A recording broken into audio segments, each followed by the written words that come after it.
Hello, everybody, and welcome to the Untitled Sickos Project, where we're back again, and, it's good. It's good to be here. It's nice to be here with friends, and you want to know what's even better? It's nice to be here, not depressed. I am Bears fan alongside Nickman, Carsausage, I almost fumbled that one, the MaskedAura, CrossRenRen, and, welcoming to his first officially sanctioned stream of the year, Chris, aka DieSometimes. Everyone give it a round of applause as I find the. Don't clap for me. Don't clap for me. Don't clap for me. I said don't clap for me. Hello. There we go. Okay, that's a lot better. Hello. This is my first official. This is my first official, actually being a part of the pod. Some people will know me from Power Rankings.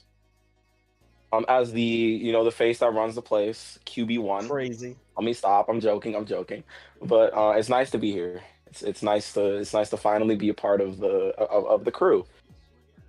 Yeah. Essentially, he will be here. Occasionally, like usual. Nothing ever happens, as they say. Anywho, to start us off, we have a welcome mat to typically start us off. And if no one has anything they need to say, I have the welcome mat for today.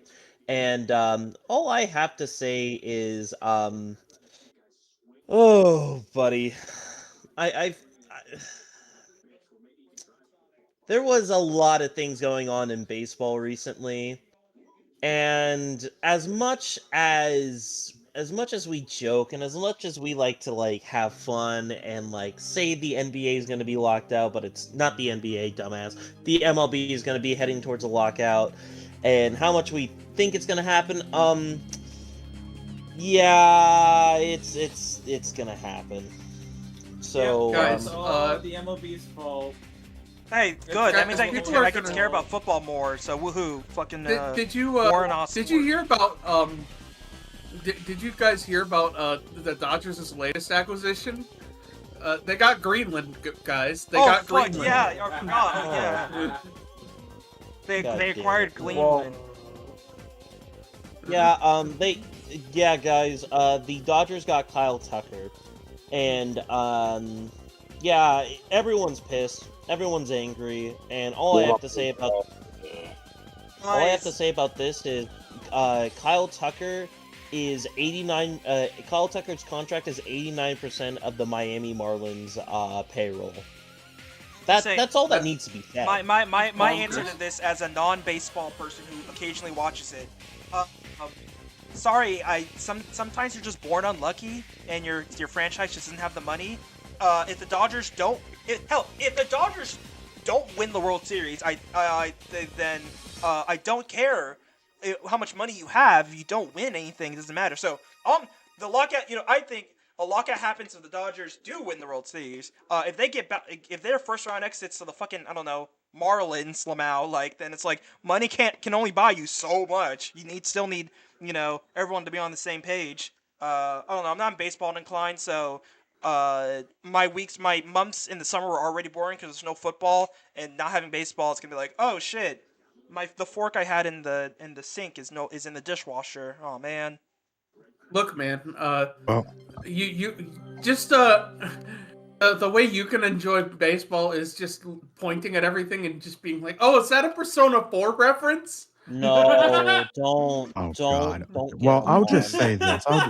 Let me chime in. Look, I will say, regardless of whether the Dodgers win another World Series, or regardless of if the Dodgers had won last year, which they did, but even if they hadn't won the World Series again last year, I think baseball would be heading towards a lockout regardless. When was the last baseball lockout? 1995. Technically, we had one in 2022 as well. If we're talking Yeah, really but about that got resolved before training camp. Yeah, then I guess the last impact. Well, it got resolved like a week into training camp. They pushed the season towards another week. Well, when's the last time that baseball had shorter games due to a lockout? Was it 94? Well, Yeah. 95 was they just straight up didn't have a season because of the No, it's Yeah. 94. It's 94. It's the 94 season. It was and it was that same season where the Expos were expected to win the whole damn thing, and then Which is very a funny. lockout happened and Ruined their actually killed franchise. and literally killed their franchise. It's so funny. Which No, we it's so did. funny But thinking about fortunately, that season. the good thing about that is that the Washington Nationals ended up being born because of that. And hey, man, thanks for the Oh, World No, Series. again, I it's guess, so I funny to also think about that forgot. because what's it called? Because every time I go to or anytime I go to fucking Truist Park and it has the Braves like 14 years streak of being divisional winners, it's like, yeah, that streak probably wouldn't happen if the 94 season played out. Because Atlanta was either second or third in the division that year when the lockout happened. Toronto was not Toronto. The Montreal was leading the division. So I always just find that funny. It's like, yeah, this streak that the Braves had probably didn't happen. Hell, they probably wouldn't have won that World Series in '95 if it wasn't for the lockout. They probably would have, Um, but you know. but yeah. Also, I forgot to say this. Chris, you might as well mention your big four teams, i.e., basketball, baseball, football, Okay, hockey. I will rank them from most favorite to my least favorite. So I am a Falcons fan. So we have two on this. We have two on this podcast now. Yeah, it is very unfortunate. I am a Falcons fan. I am a Capitals fan. Fortunate, very fortunate. I am a Hawks fan and I am a Nationals fan. So two DC, two ATL. Um, that's really about it. Yeah, I'll mostly be talking. I mean, I can talk about all of my favorite teams. But I'll be mostly sticking to whatever the podcast. I mean, whatever we're talking about in the podcast. So Don't worry, yeah, we PR trained him, so he will be obeying our command because it's not like we're glaring daggers into him right now. you better But watch yeah, your mouth. You better watch your mouth. Don't tell me what to do. look, man. All I'm gonna say is you know, I I get both sides of the argument where it's like, oh, you just got to pay them. But I also realize too Ian, are that you awake? forcing teams to pay is not going to work. Forcing teams Well, I think to we're out of pay, weekly challenges, so you can like go to bed if you but want. yeah, I was just gonna say like forcing teams to pay probably won't work. Like you have to like they'll find some way to fucking wrap around it, but at the same time, you got to put something in place to make sure that the Dodgers just don't buy the entire MLB at this Cap point. floor, cap ceiling. That's what the MLB needs. Yeah. And I know all the owners are gonna hate it, but it's something that the MLB needs because bad teams are just gonna stay bad forever unless they finally get like that random like generational talent player which will eventually be poached by a bigger market team. It happens all the time. Like, It happens all the time, which is why they Whenever- need a cap floor and they need a cap floor and a cap ceiling. I just think that I just think with this point in history, I don't think Or you're ever gonna or get a luxury tax. Or a luxury There is tax. a luxury tax. That's the thing. The Dodgers probably will spend close to almost $1 billion in salary and luxury tax, and they'll still probably win it all. It's the owners' willingness. It's shown. Owners that don't spend, nobody shows up at the ballpark. Like tickets are $10. Nobody shows up at the ballpark. Oh man, you should. I'm saying you should have seen the Nobody you should have seen the barren wastelands at Nats Park when I was there. Oh my gosh, Like some games were people nasty. Like those games will during show the. up for Banana Bowl. Fucking Banana Bowl. People that sold out a college stadium. Multiple. And the MLB can't even bring an average of some of these markets can't even bring 10,000 fans. I think That's what I'm that I saying, think like, that's because I think that's because baseball is so many. Well, one could be one reason. Baseball has so many games, so it's not like other things where it's like, oh man, and like football is like, man, I got it, like I gotta get that. I don't have 8 chances. how many So many games games, so in many a games season? against the same opponent in a couple of days. 162. But like, Yeah. I'm saying It's like, the same thing average with what is the less than NBA has. 10,000. That's the Nah, problem. no. See, the NBA really doesn't have like the NBA's issues aren't really fan related issues because the thing about the NBA, it is kind of like the honestly, it's like all sports where, but it's really like apparent in the NBA that if a like say like a superstar from an opposing team, like say for example like LeBron James is coming to the like say the Washington Wizards, right? A bunch of fans will be like, I can attest. A bunch of people will be at Capital One Arena. The fans will be the stadium will be filled because LeBron James there, and it's like that for the most part in almost all sports, like is in the MLB too. Yeah, But like, are you And kidding me? on Everybody's that just point, like, and on that point about LeBron, like in the case of like if you want to see a LeBron, you want to see a Luka, those ticket prices are going to skyrocket, and even if they don't play, which has happened before, those ticket prices are still going to be very high regardless. yeah, I mean, shit. Look at I guess look at that's fair. how much ticket prices have changed ever since Giannis broke out at Fiserv versus True. No, I get where it's coming from, but like my general point is just like Baseball too many used to- games increases the amount of like the Oh, amount of absolutely. games that you could miss. And that's the same thing. You can't miss a week of football. You can miss a week of basketball and baseball. If you miss a week of football, that's like 10% of this, not 10%. That's like 5% of the season gone like that to the ether. That's yeah, more. I also look at with Depending on what baseball, happens. right? Is okay, because basketball and hockey, they can always fill up the stadiums, and those like hockey tickets, right? 42 home games, right? Hockey ticket, sorry, 41. Hockey tickets in Vancouver, like the nosebleeds run about $300. No, you should see the stuff in Capital One. My gosh, for Capitals games. Right. Oh my goodness. And Those again, prices are baseball, insane. $10. Yeah. Hockey, basketball, $200 to $300. Well, They'll let's sell every time. well, let's just be. Let's just be be like, fair. let's just be objective about this. As much as baseball fans aren't gonna want to hear this, baseball just isn't as entertaining. yeah. I was just about to Hockey, say. Well, to or be, I was just about to hockey say or that's basketball because or football. There's a reason. Like, there's a reason why like those tickets prices can be like cheap and people still don't want to go because like why would I want to go watch some team like hit a ball around? Yeah. And like Maybe that's like, just where or football like brains, pitch but no. pitch a really boring game on a Tuesday when I could, just like spend a little more money on a hockey game where they're, throwing body, like, potentially fighting each other, laying their bodies on the line, or a basketball game where, there's like super athletic people just throwing out dunks, doing alley-oop, shooting threes, all that. What? Like, it's just But, more like, entertaining. with it, that only works for like the first 2 months of the baseball season because the playoffs are happening. Yeah, You know, That's only a yeah, good I argument wanted for to. then, but like, what about what's going on in July and August? Nothing. Oh, no, he's agreeing with you in that case. I was just gonna say, and people are gonna disagree with me when I say this, but when you think about baseball, there is only one really exciting outcome that most people like get up in arms for, and that's a home run.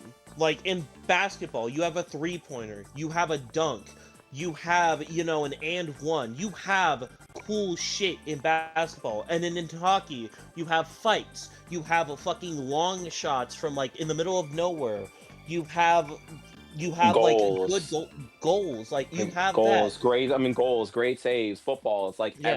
almost every down matters. Great catches, sacks, fumbles, interceptions. Like something's always something with those sports is like they're always high octane. Baseball isn't high octane enough. Like As here, the other, I as can like the other say sports, this. it's like with hockey, especially with hockey and basketball. Like those sports, it's constant movement. There's always constant movement going on. Baseball, it's pitch. Most of the time, it's like either foul tip or like foul tip, ball or strike, and then there's just a dead zone in the middle. Okay, baseball is only hype when like here's how my base. I had this a little conversation, and this is kind of in topic, but I have a very hot take of baseball. Offensively, at least, this is definitely offensively. Baseball's not a team game offensively, and as much as any other team. No, I Yeah. say this because, and I had this conversation with people that know baseball.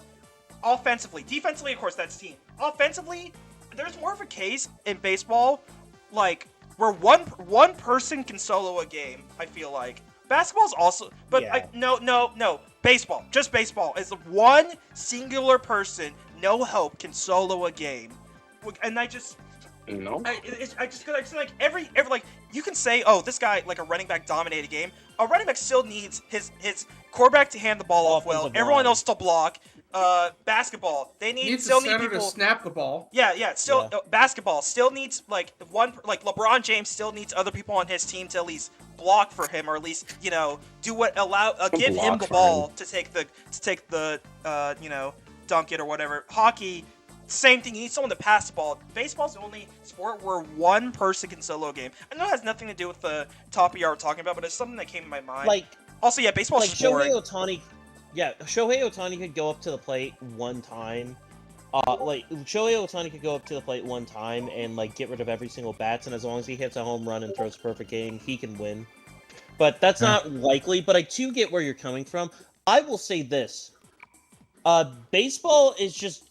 baseball is like golf in the sense of golf is the most boring sport to watch in the world. But whenever someone hits a pretty good ball in the hole, everyone loses their shit for.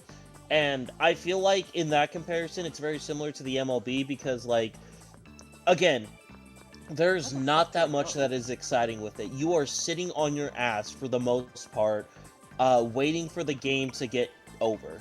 And I guess that's what most baseball's games- peak second maunder material, man. Baseball is Oh no. You know what it is? Baseball, as I see it, is a picnic with a sport happening in the background. Really True. is. It really is. Also- But I have some things I actually want to say about this topic because I think there's more that we can talk about with this than just like attendance and all that. I think it goes deeper than just like attendance and all that stuff because it's a simple fact that in terms of like long season excitement, baseball trails football, it trails hockey, it trails basketball. It's just not as exciting of a game as those sports, and it's also a longer season than those sports in or terms of safe baseball. that too. Home runs like- and being able to hit the ball, save baseball. Other than that, than hitting, bro, Also- baseball is so fucking boring. Yeah, Pitching is like cool. the distance from that, the Baseball. distance, like the time in which like when the season starts to when it ends, and just the amount of games there are.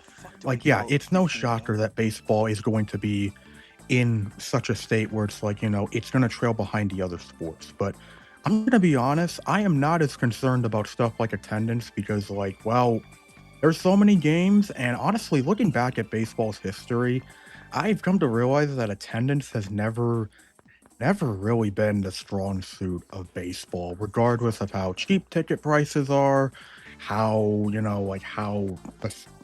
how good teams are doing, how popular the sport is, and something I will get to in a bit.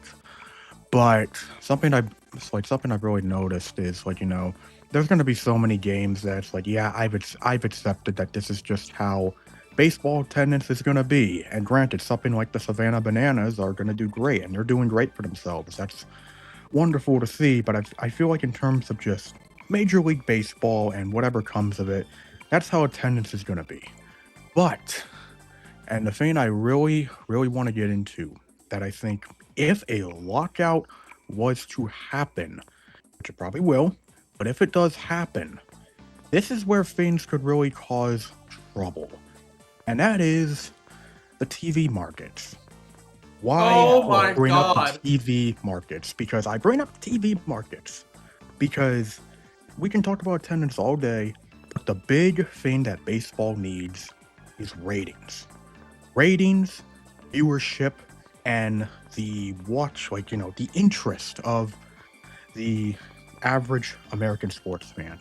And to baseball's credit, the MLB's credit, they've been doing very well over the last couple of years when it comes to ratings. Like, genuinely, the World Series ratings for the last 2 years in particular have been the highest in God knows how long. Like, it's been a huge success. And obviously, having someone like the Dodgers, Shohei Ohtani, and New having a York. World Series as exciting as, the Blue Jays versus It- the Dodgers, it's going to help. If I But make that in real quick, Nick, Go I ahead. just wanted to say, to your point earlier about like attendance and shit. Attendance doesn't matter because the entire MLB shares. They have a market share. They all get the same amount of revenue. That is true. That's a good point. Is it a full share or is it a percentage share? Oh no, everyone gets the same amount. But yeah, going back to what I was saying, like, they have serious momentum when it comes to, like, TV, and interest in the game itself, regardless of what attendance looks like. Viewership is the highest it's been for baseball in a very long time. And the last thing you want to have happen around a time where there's so much momentum, where you're having such an exciting World Series, you're having the World Baseball Classic, you're having all of this in a span of, a couple months, you go a full season, and then it's time for negotiations. And if a lockout was to happen, that is going to make TV partners very, very upset. Especially considering, if I remember correctly, I don't know if this has been updated because I'm pretty sure the TV contract that MLB has that expired with ESPN that they now have with, I believe it's NBC. Yes, NBC. That they have is not connected to some of their other deals, like the ones they have with Fox and CBS. But yeah, I know that like 2028 or so is when those contracts officially expire. Oh, And the worst thing you can have happen before that is a lockout. Like, the biggest contributing factor here for why the MLB needs to do everything they possibly can, MLB owners, all that stuff, they need to do everything they possibly can to avoid a lockout, is it could have some very serious consequences on their TV market. Oh my god. Dude, can I take this moment to bitch about TV? Like, fucking Go ahead. again. Whoa. I fucking hate that, as somebody who roots for the Vikings and the Brewers, with the way things are structured now, like, I fucking hate that if I want to watch all the teams that I root for, I have to move to fucking Eau Claire, Wisconsin, just so I can get the Vikings and the Brewers and the Wild and the fucking Bucks. Like, this shit is ass, and I can't believe we're still doing this garbage in a post-Twitch era. Like, why is it that Amazon Prime figured out that, hey, why don't we put our games on Twitch?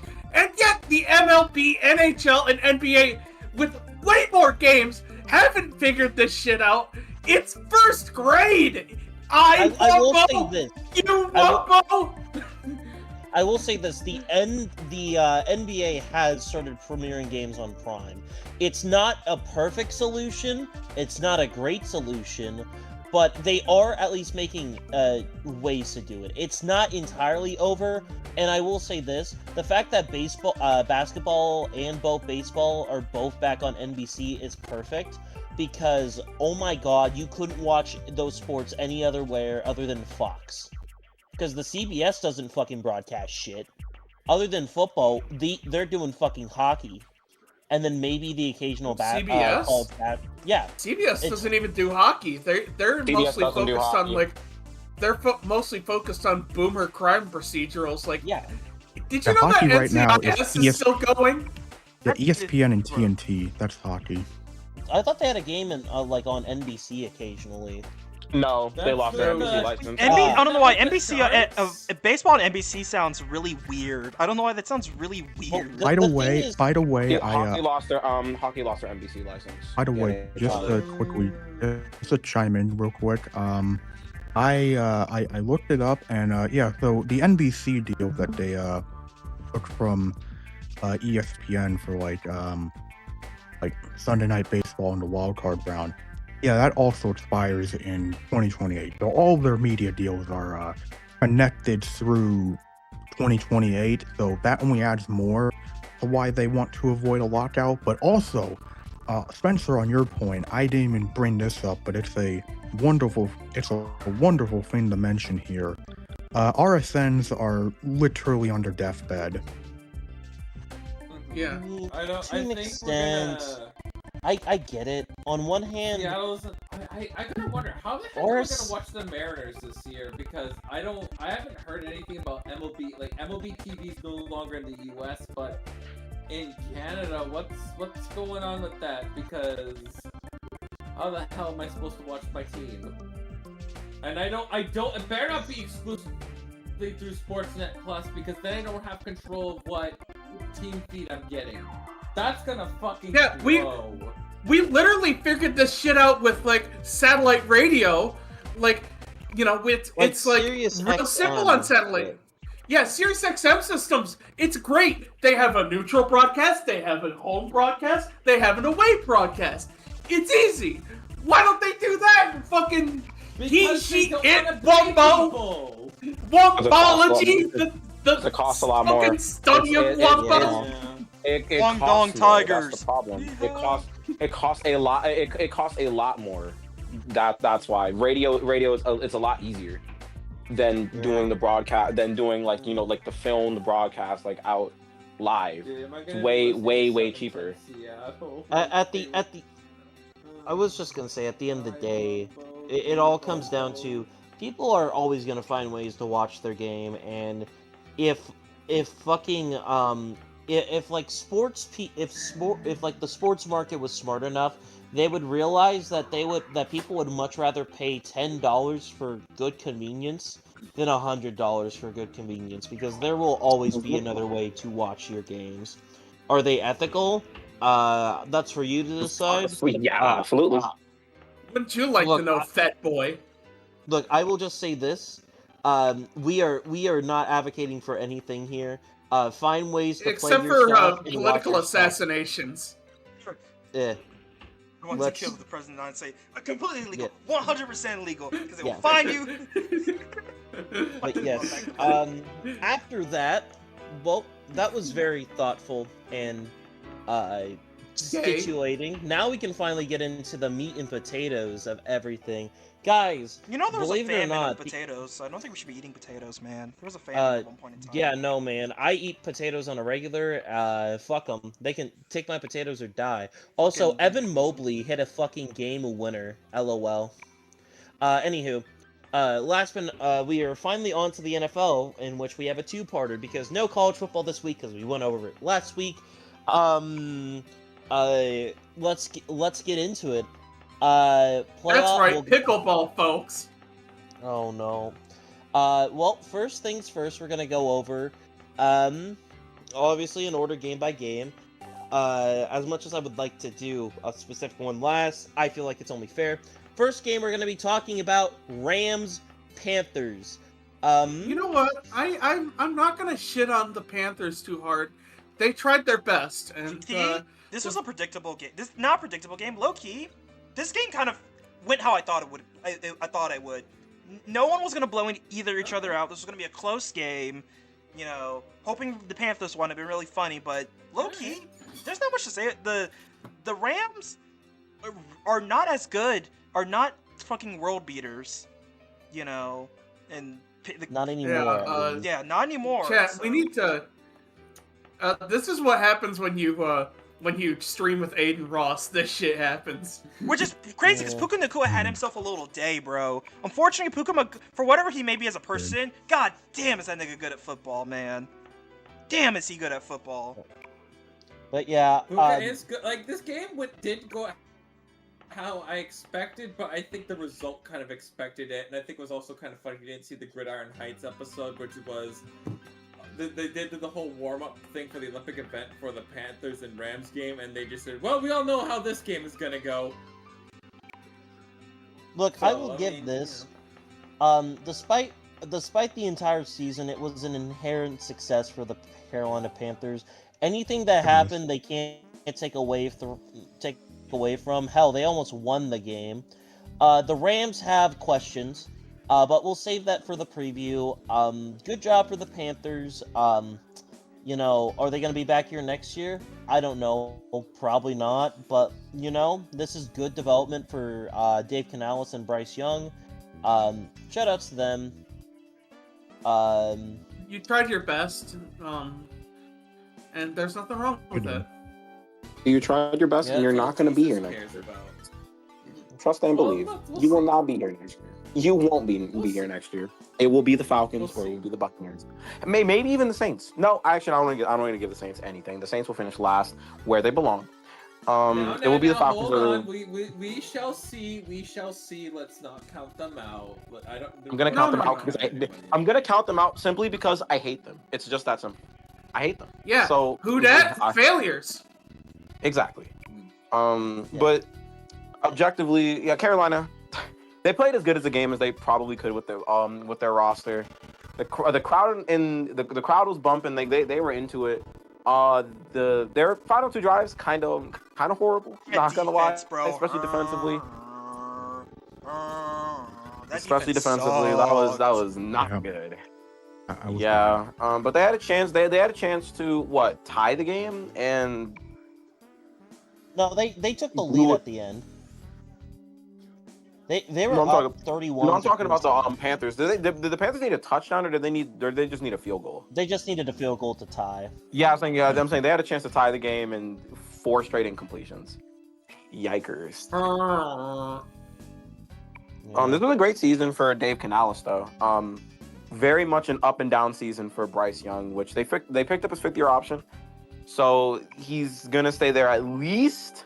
I think it was a little early to pick up his 5th-year option, in my honest opinion. But, you know, he's sticking there for at least 2 more years by the looks of it. And honestly, I don't really know where the Panthers go from here. I say pick up another receiving weapon outside of Tedero McMillan. Definitely do something. Definitely do something with that secondary because Jesus Christ. No good. No good. You might want to, and definitely hire a translator for Xavier Legette because I don't know what the hell he's saying half the time. Kadoosh. Oh, I mean Kadoosh. Yeah, I'm saying that's all he's saying is Kadoosh. He's bad. And the Rams, man, nail biter, but good team. I'm saying nail biter, but good teams win those games. They figured out a way to win. They're going on to Chicago tomorrow, actually, right? Yeah, Sunday. Sunday night football. We'll get into the divisional games. Sunday. Oh yeah. Seattle. We'll get into the divisional games in a bit. But yeah, in all honesty, you can't be. If you're a Panthers fan, this is a perfectly fine enough season. This is way more than what you were expecting. Also, Jalen Coker is going to be a good wide receiver too for that team. I'm gonna become the Coker. Yeah. And all I'll say about that is Coker had a great game out there. He's a valuable wide receiver to have, but outside of him and Pat, that is not a great weapons room. You could get the tight end from Oregon. Would be a solid pickup. Maybe we'll see. Jalen Joker be like, you want to know how I got these yards? Yeah.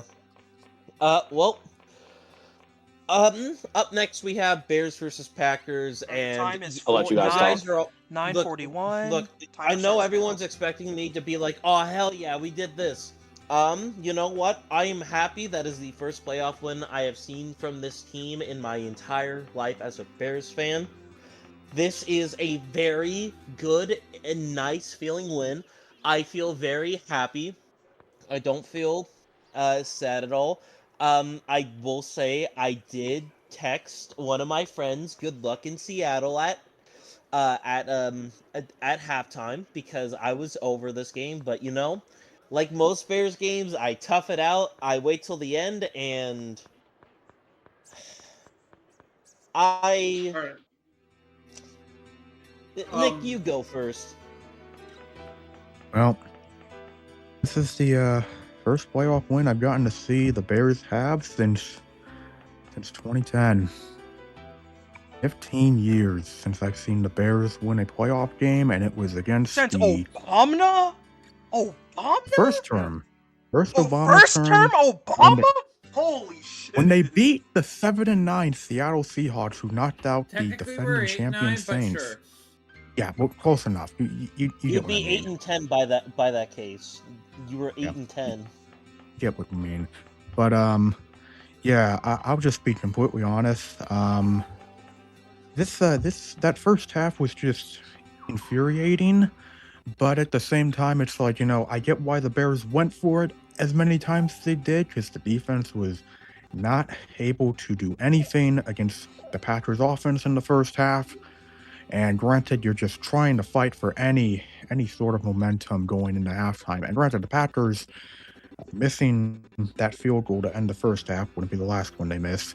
That at least gave something for the Bears to have going into, the second half. And the second half, well, the third quarter was just, the Bears were showing some momentum, but they weren't able to capitalize on it as much as they should. It was And defensive momentum for the most defensive part. momentum. Offense was still stuck in the mud. But I mean, I will say, by the way, something that really infuriated me about this game, there were so many fumble recoveries that the Bears could I have wanted had against that. the Packers. There were so many they could have had, even in the first half, which really could have changed the game earlier than it did.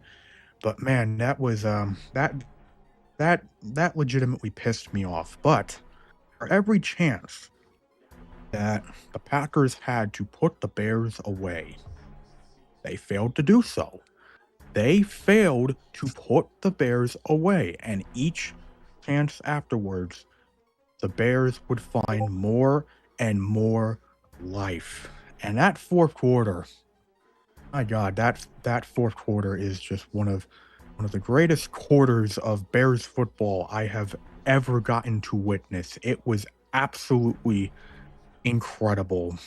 So many great moments from that fourth quarter. Obviously, the fourth down conversion, which everyone is still talking about, from Caleb to Rome, just one of the best throws I've ever seen. And, at the point where it's like, okay, you know what, whatever happens in this game happens, it's like, that was just such an incredible play. And I know Tegan will say some things that will say how he felt in that moment, but like, yeah, it's like, God, we still have a chance, because I've seen this story play out so many times this year where the Bears are out of it until they are not.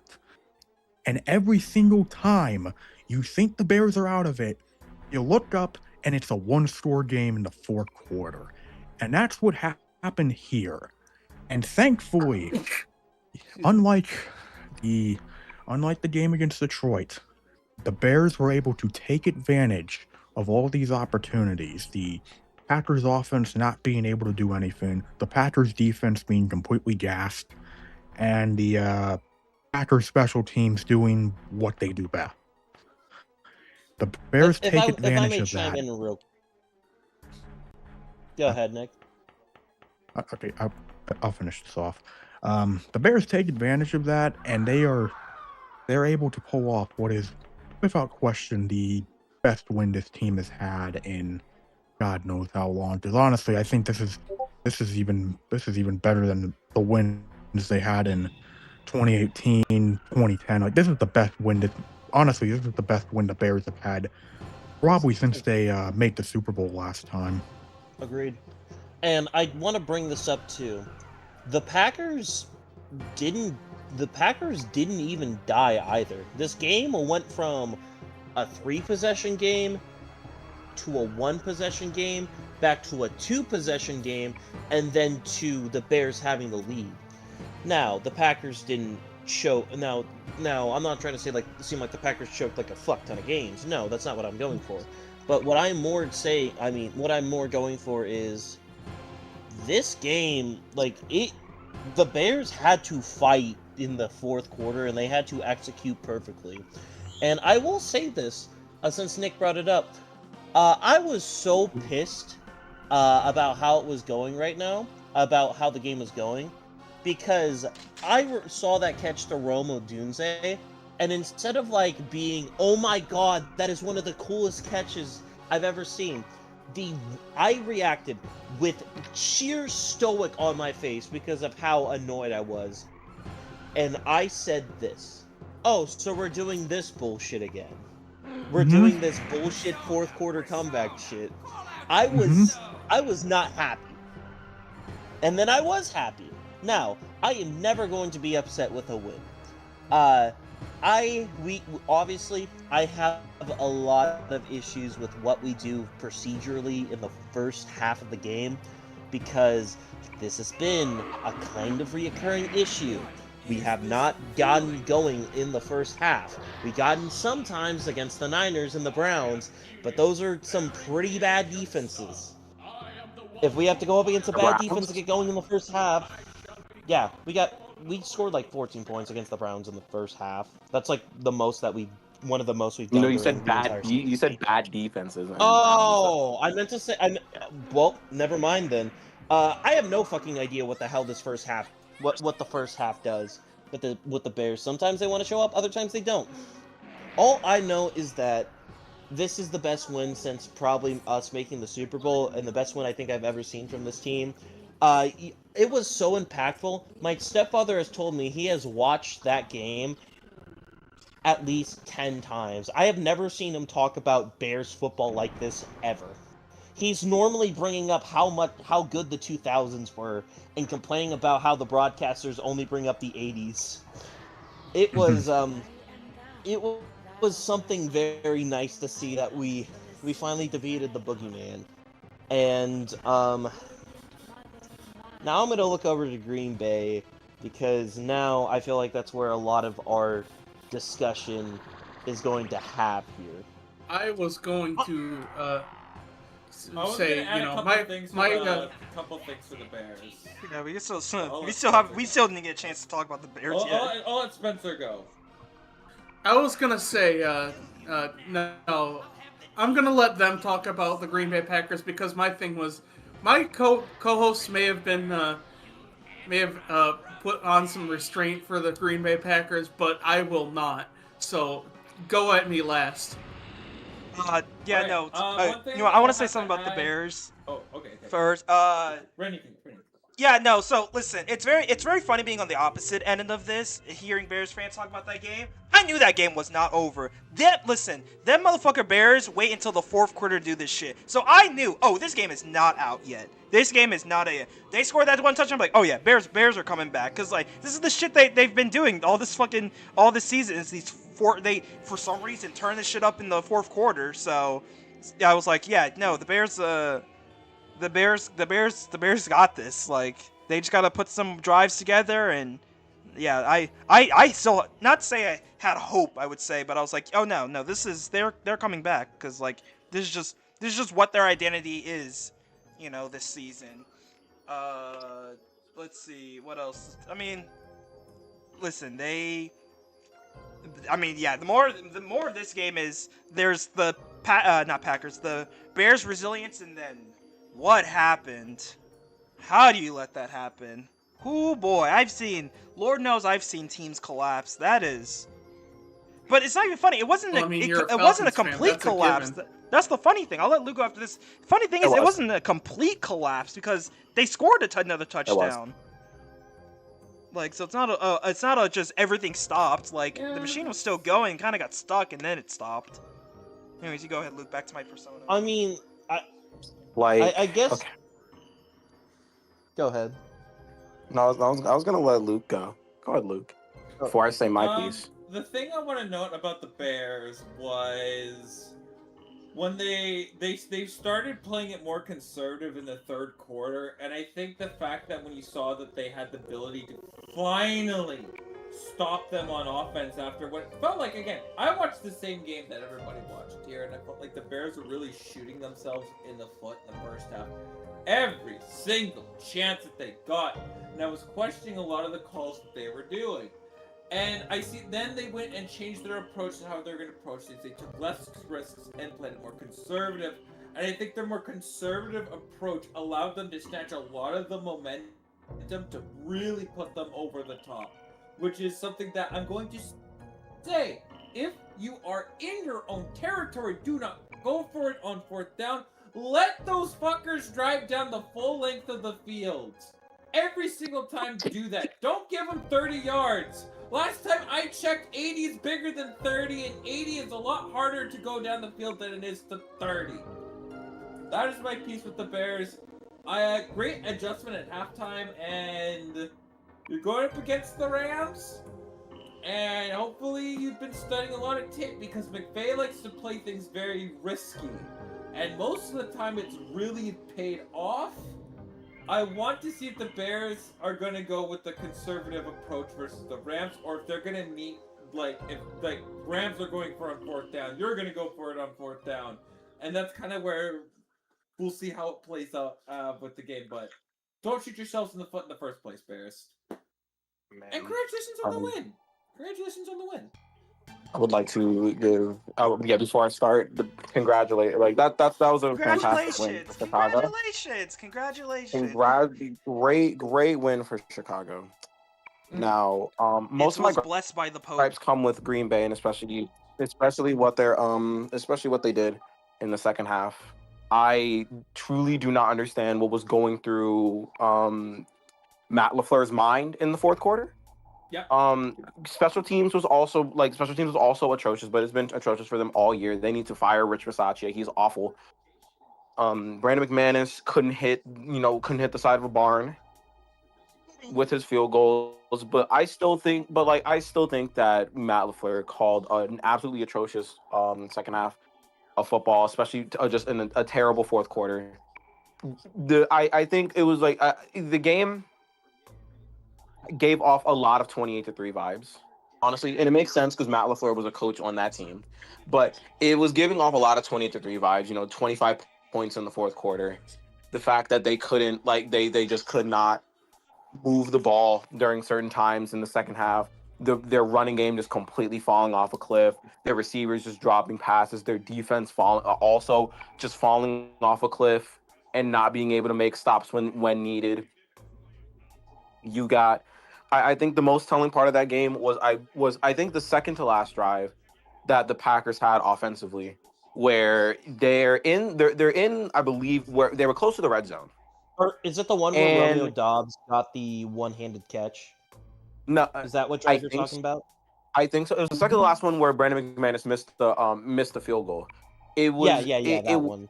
Yeah, they were in plus territory, and your first play is a running play, goes nowhere. It's fine because you're burning clock. The Bears have the burn timeouts.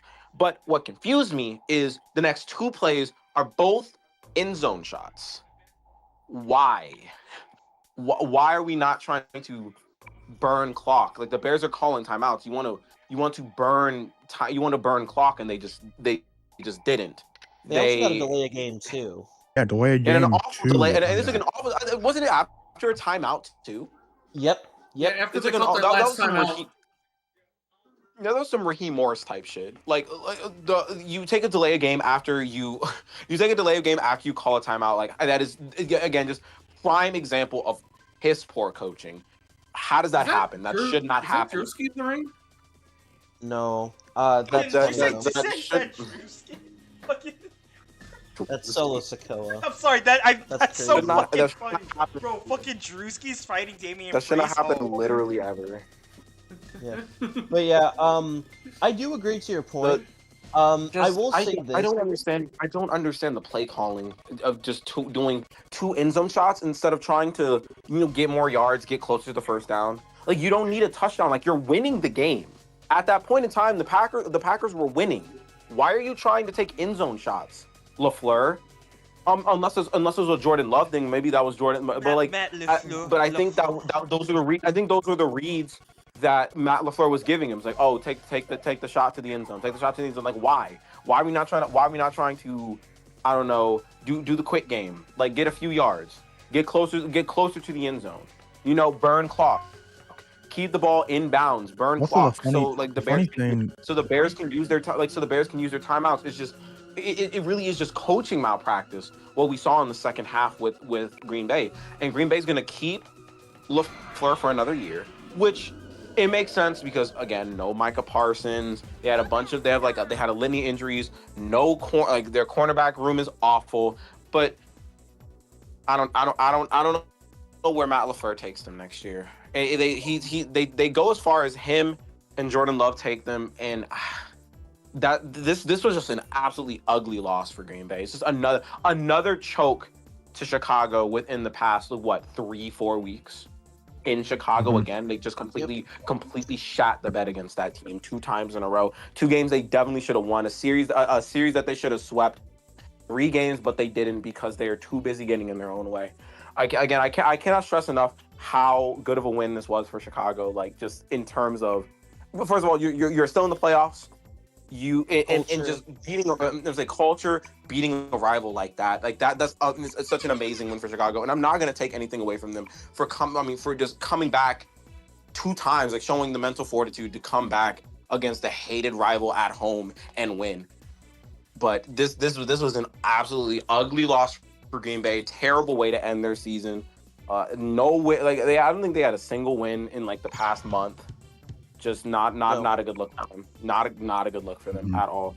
By the way, good luck. Best of luck. Go ahead. I'm sorry. I was going to say, I just wanted to chime in on that last on that drive where the Packers missed that field goal and the Bears would go on to score a touchdown afterwards. The thing is, and I feel like in that case, if you're Green Bay, you really have to play for a first down there, because even if McManus would have made that field goal, it's still a 1-score game. Like, exactly. even if he made that field goal, it's still a 1-score game. So you're still in a bad position regardless, even if he makes that.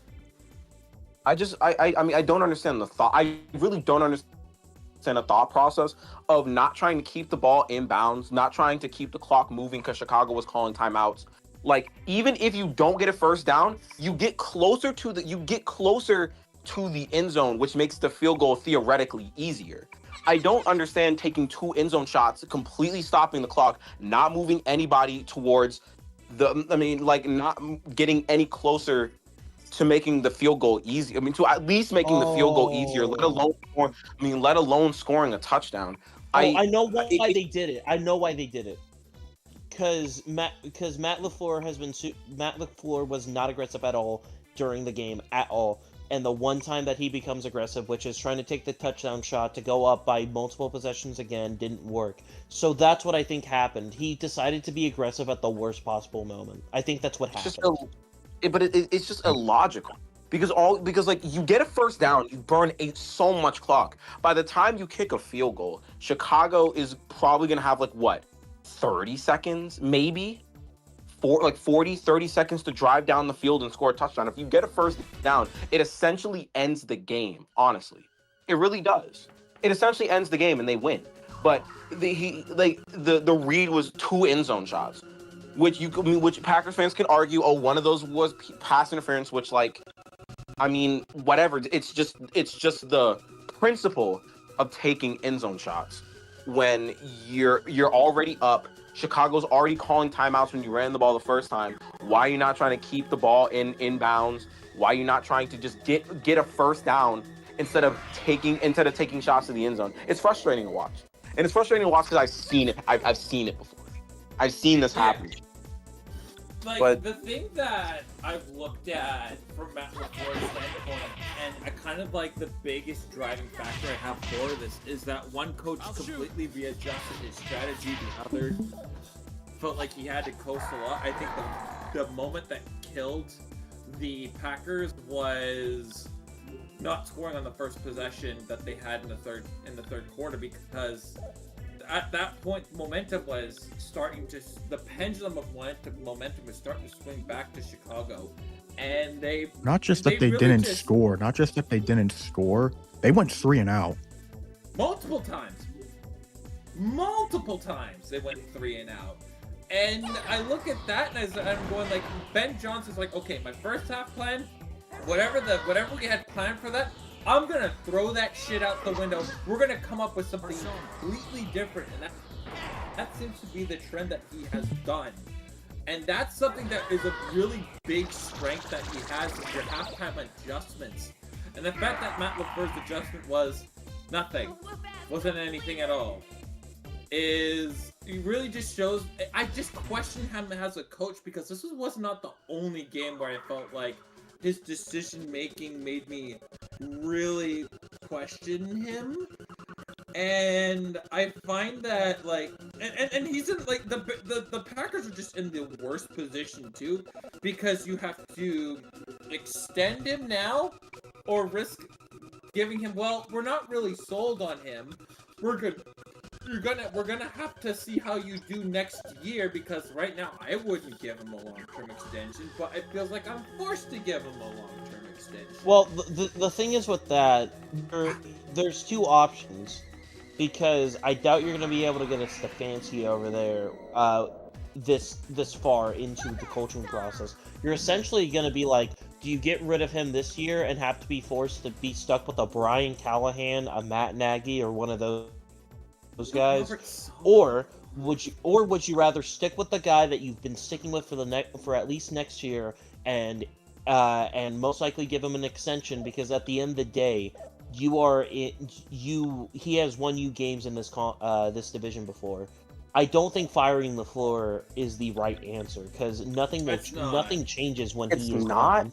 It's not, but like my thing is, I think like the way that the Packers were playing over the past months, and a lot of their losses were fireable offenses, especially losing in this fashion is definitely a fireable offense. I understand giving him another year, and it is probably more than likely reactive to fire him after a loss like this, but next year has to be it. Like it has to be it. You can't extend him. I don't think they should be I don't think there should be like any talks about an extension until next year, because he has to prove it. Just the way it's just my only concern with that, if you go with that approach, he does well and you don't have enough to pay him, and he goes and says, you know what, I'm going to take a year off and see what my coaching options are next year. That's what Mike McCarthy did, where Jerry Jones drew out the process so long that he ended up not signing anywhere. And I think that the Cowboys arguably got a better, and the Cowboys arguably got a better coach out of that. That's the funny part. Yeah. 50-50. I'm 50-50 on it right now.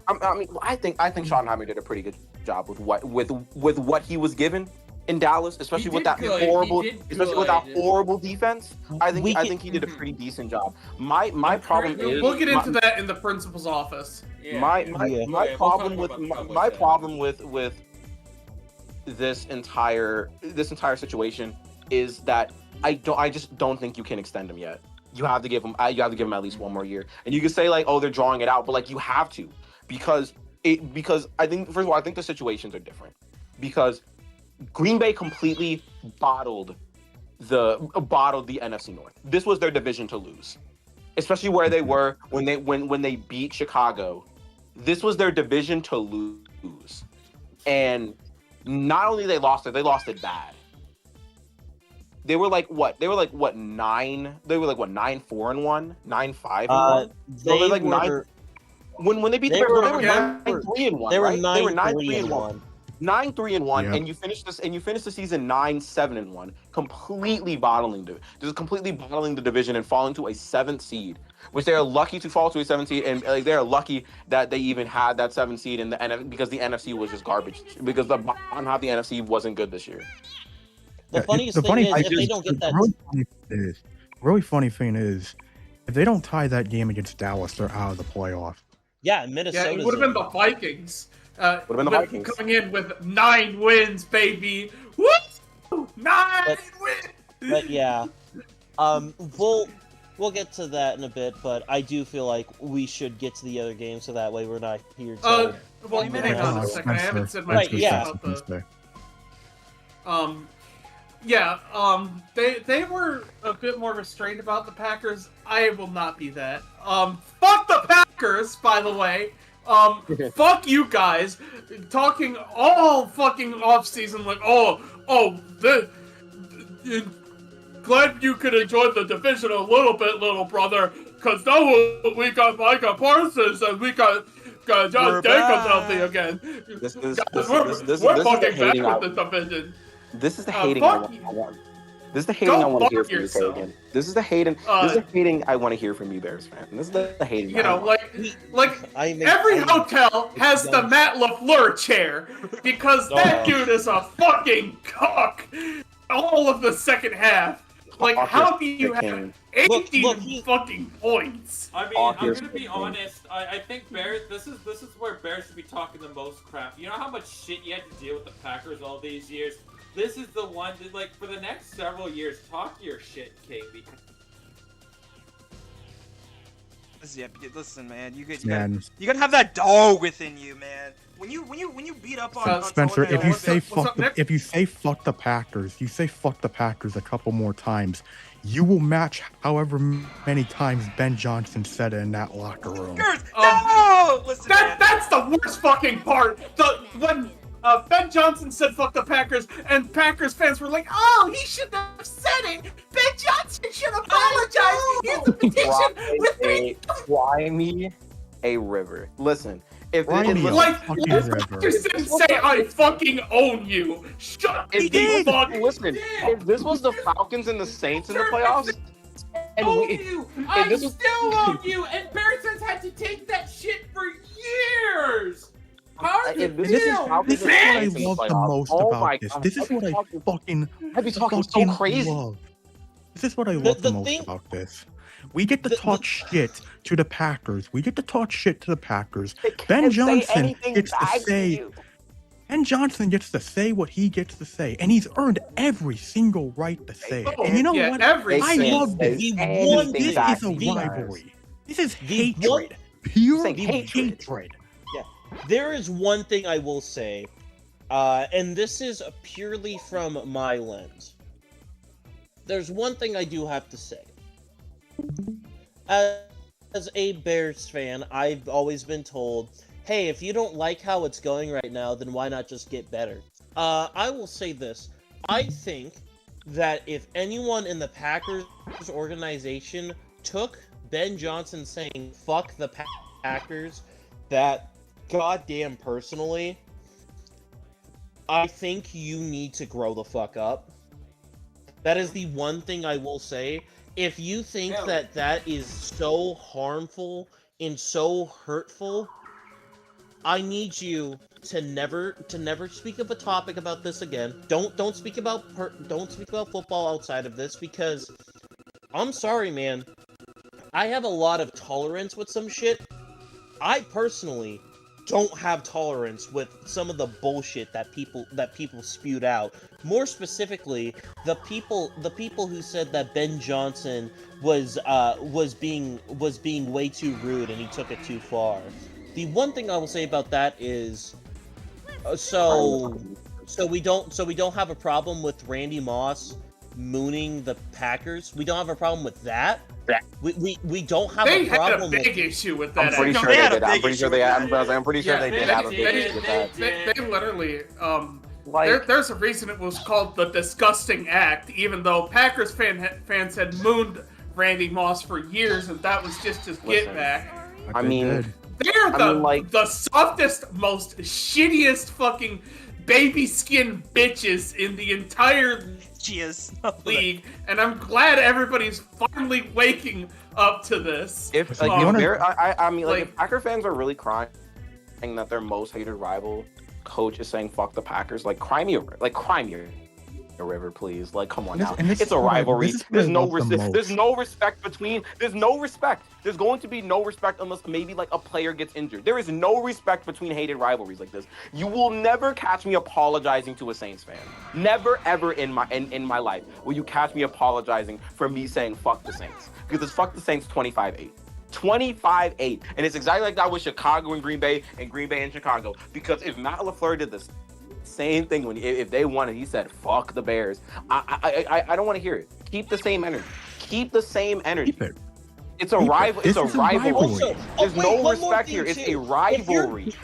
One more thing too. If Matt LaFleur is literally calling up like his buddies and being like, "My feelings got hurt. I need you to play better to live up for me," that is one of the most whiny crybaby shit I have ever heard. If you have to call your buddies to be like, "They hurt my feelings. Play a little better," that is insanely ridiculous. Oh man. Also just It gives might be that just gives the Bears more motivation too. more That just gives ammunition. Ben Johnson a whole lot Yeah, more. I know it's mostly like the Bears fans that get to talk, but I kept hearing going into this postseason, you know, like, sorry we got into postseason and you're not. Well, guess what, bitches? We both got 9 wins. All, you know, Vikings, Lions, Packers, all 3 of us got 9 wins. All 3 of us got 8 losses. You just got that stupid ass tie. And Yeah. where the fuck did that get you? Nowhere. Yeah. You're also the only Look, team in the division to lose to the Bears twice. True. yeah. And- Yeah. But I'll just finish this off by saying the thing I love the most about this, Yeah, you know what? as Actually, we've seen with all that we have said, Ben Johnson treats this shit like an actual rivalry. Unlike a certain other coach the Bears used to have that would sit next to Matt LaFleur at the Milwaukee Bucks games. So you know what? This is what I love the most, is that this is an actual rivalry now. And we're I mean, not the thing. and you know, it doesn't get overboard. It's just good old fashioned hatred. And that's what this Good rivalry old-fashioned hatred. deserves to be. Yeah. I mean, Yeah. I will Ben ask, Johnson was when he was an OC with the Detroit Lions. Dude has had all the time in the world to hate the Packers, and yeah, he's done well with it. He's done shit, well. that's With really it. I gotta hates it. ask, for the sake of the future, just a question for Matthew Golden. Now that you've got that touchdown reception, are you gonna change your jersey number to 1 now I mean, to reflect That man how many really touchdown thought receptions you got? that man really thought that wearing 22 was a good idea. No, he doesn't deserve shit. wait, No, guys. he thought wearing 0 was good, and guess how many touchdown receptions he had? 0. Yeah, I guess yeah. the legend. I guess Well- the legend of the 27 is over for the Packers. Jordan Love did not win a Super Bowl at age 27. Yeah. Go fuck yourself and fuck all you MAGA brained chuds and yeah, pretty much any other negative thing I have to say about any other the mean, Green Bay any Packers. other mean things. Let's any other mean. Well, All right, let's move on to yep. Jacksonville Bills. and the Bills. Buffalo. Honestly, Duval. there's so much to say and also not too much to say about this. I'm just going to say this outright. Does this hurt if you're Jacksonville? 100%. But you went 13-4 this year. You're going to be back here next year. Buffalo was Don't playing say with that. everything to lose. I will say this, Buffalo was playing with everything to lose because it is Super Bowl or that team is Super Bowl or bust. If they don't I make the agree. Super Bowl, I I think agree. significant changes could happen. I Not think saying I they don't- I will, don't- but they could I I happen. don't know about the You know what I'll significant do? changes part, but Fucking- the sentiment Chris, random question. of What's your it's favorite do fucking Melty Blood character? or die CL. is Who it is it one more it's time? do or die for the CL. Bills this year. Okay, thank you. Yep. And because it's do or die for the Bears this year, Oski's a close second. mean, no Mahomes, no Lamar The Bills? Jackson, The Bills, no you Joe mean? Burrow. Oh yeah, I did mean. Sorry, I meant to say the Bills. No, you're The good. fact that it's no Joe Burrow, no Patrick Mahomes, no Lamar Jackson. The next best quarterback in that division is Travion Lawrence, and you slain that demon. Get it done. It's do or die this year. If the Bills don't win the Super Bowl, right? Fucking. Yeah, CIEL. Okay, Yeah. cool. Yeah. My Don't thing is with this think game that the too. Bills will win a Super Bowl with this core. I will consider their I Super don't Bowl think so window to be either. closed. Yeah. This is your last chance. I still firmly believe that they could easily lose this game. This game tomorrow against the But Broncos. that's for later. But I'm saying that's for later. They needed this win way more than Jacksonville. And they played like they needed that win way more than Jacksonville. I think Jacksonville did a little bit of choking this game. I still feel like Jacksonville, like not taking your points, kicking the field goal, at the very least tying the game would have really helped. Josh Allen went God mode, but he has to go God mode for the rest of the playoffs if they really want to win a Super Bowl. But like I completely agree, and I think that's the sentiment with the Bills. Boogeyman's not here. No Ravens, no like most importantly no Chiefs. Like a lot of quarterback play in the AFC, especially remaining in the AFC, is nowhere near on the level of Josh Allen, except maybe Drake May.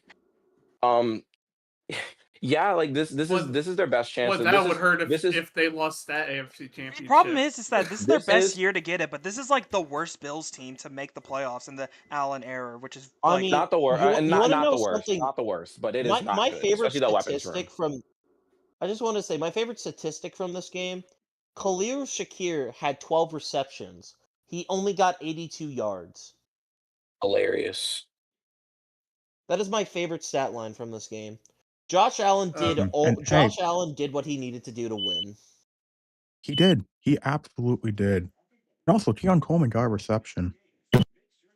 Cook. Look, man. I don't think that Yeah, Ren was I there, but I like do think Chris cookies. was. When Keon Coleman caught that pass, I think he heard me say, "Oh no, you were there for the Eagles game." I bet. Now I audibly said, "Oh, cookies! He caught it." Oh god. cookies Look, of. man. All I'm saying is the best wide Ben, receiver stop, on this dude. Bills roster You is been supposed Brandon to Cook, be doing your and that's kind job. of sad. I do want to say Well, though, legitimately though, considering like the circumstances, considering who he's having to throw to, the fact that James Cook had pretty poor game. Like right to the Jags run defense, they did a great job stopping Cook. But considering all of that, this was one of the best games Josh Allen's ever played. Like legitimately, Yeah. he carried them to that victory.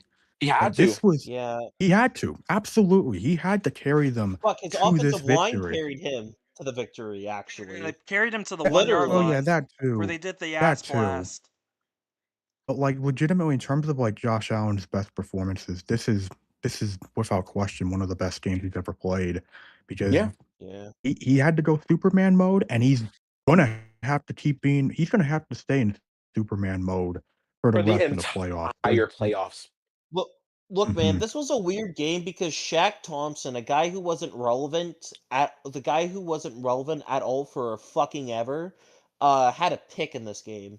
Like he had to ball out this game for this defense to do shit. Yeah. But Funny enough, he's been their best linebacker this year, which is hilarious. I was when you have yeah, no Matt Milano. fuck. Yeah. yeah, no It's- Cookie I Monster. There he is. But I do gotta say regarding like the game itself, because there was a point in this game where it looked like things could really be in trouble for Buffalo. And this was early on. This was really early on in the game, like in the second quarter when the Jags had just scored a touchdown. The Bills fumbled on the kickoff. I know Ray Davis fumbled, and the Jags get it deep in Buffalo territory.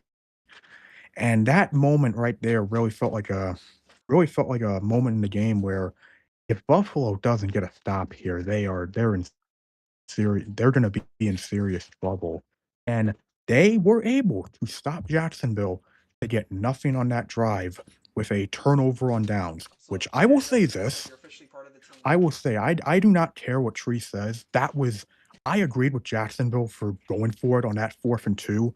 Trevor Lawrence just fucking tripped on that play. Like he gets that play Yeah. 9 times out of 10, but he tripped. And that right there completely turned this game for Buffalo because Buffalo would score on that drive and take the lead, and it would be a back and forth game that Buffalo was able to pull out in the end. I Yeah. just So caught a quick glimpse of the of what's going on the screen, and turns out Nickman has been Charlie from Smiling Friends the whole time. Yeah, Yeah. I have been the Trevor Lawrence for some reason. I have no clue.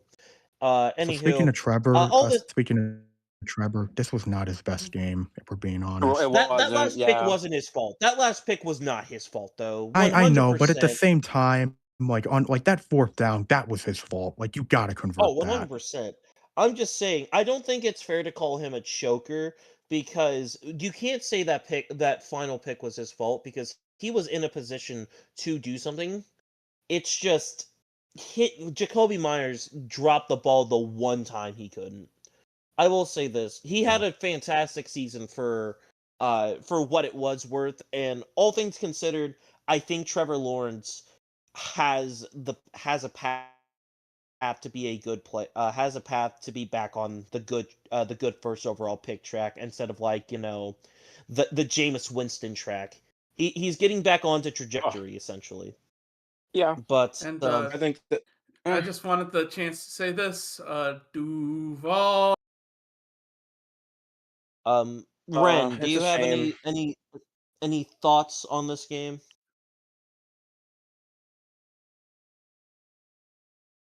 I'm gonna say no then. All right, we're gonna move on.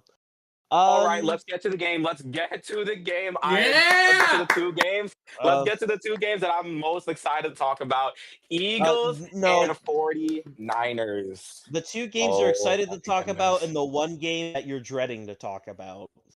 Dreading. What one game am I dreading to talk about? Patriots I'm excited. Chargers. I'm excited for both of these games. Let's get it. Let's get it. But yeah, Let's talk about Philly. Let's talk about the Eagles and the 49ers now. So, yeah.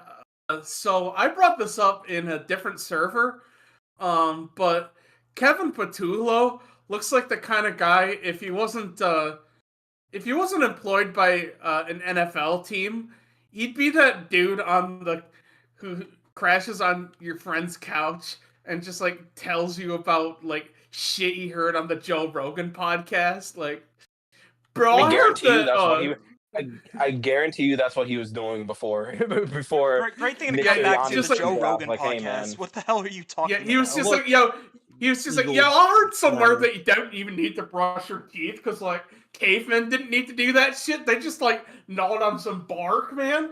So like, I'm trying to not brush my teeth, man.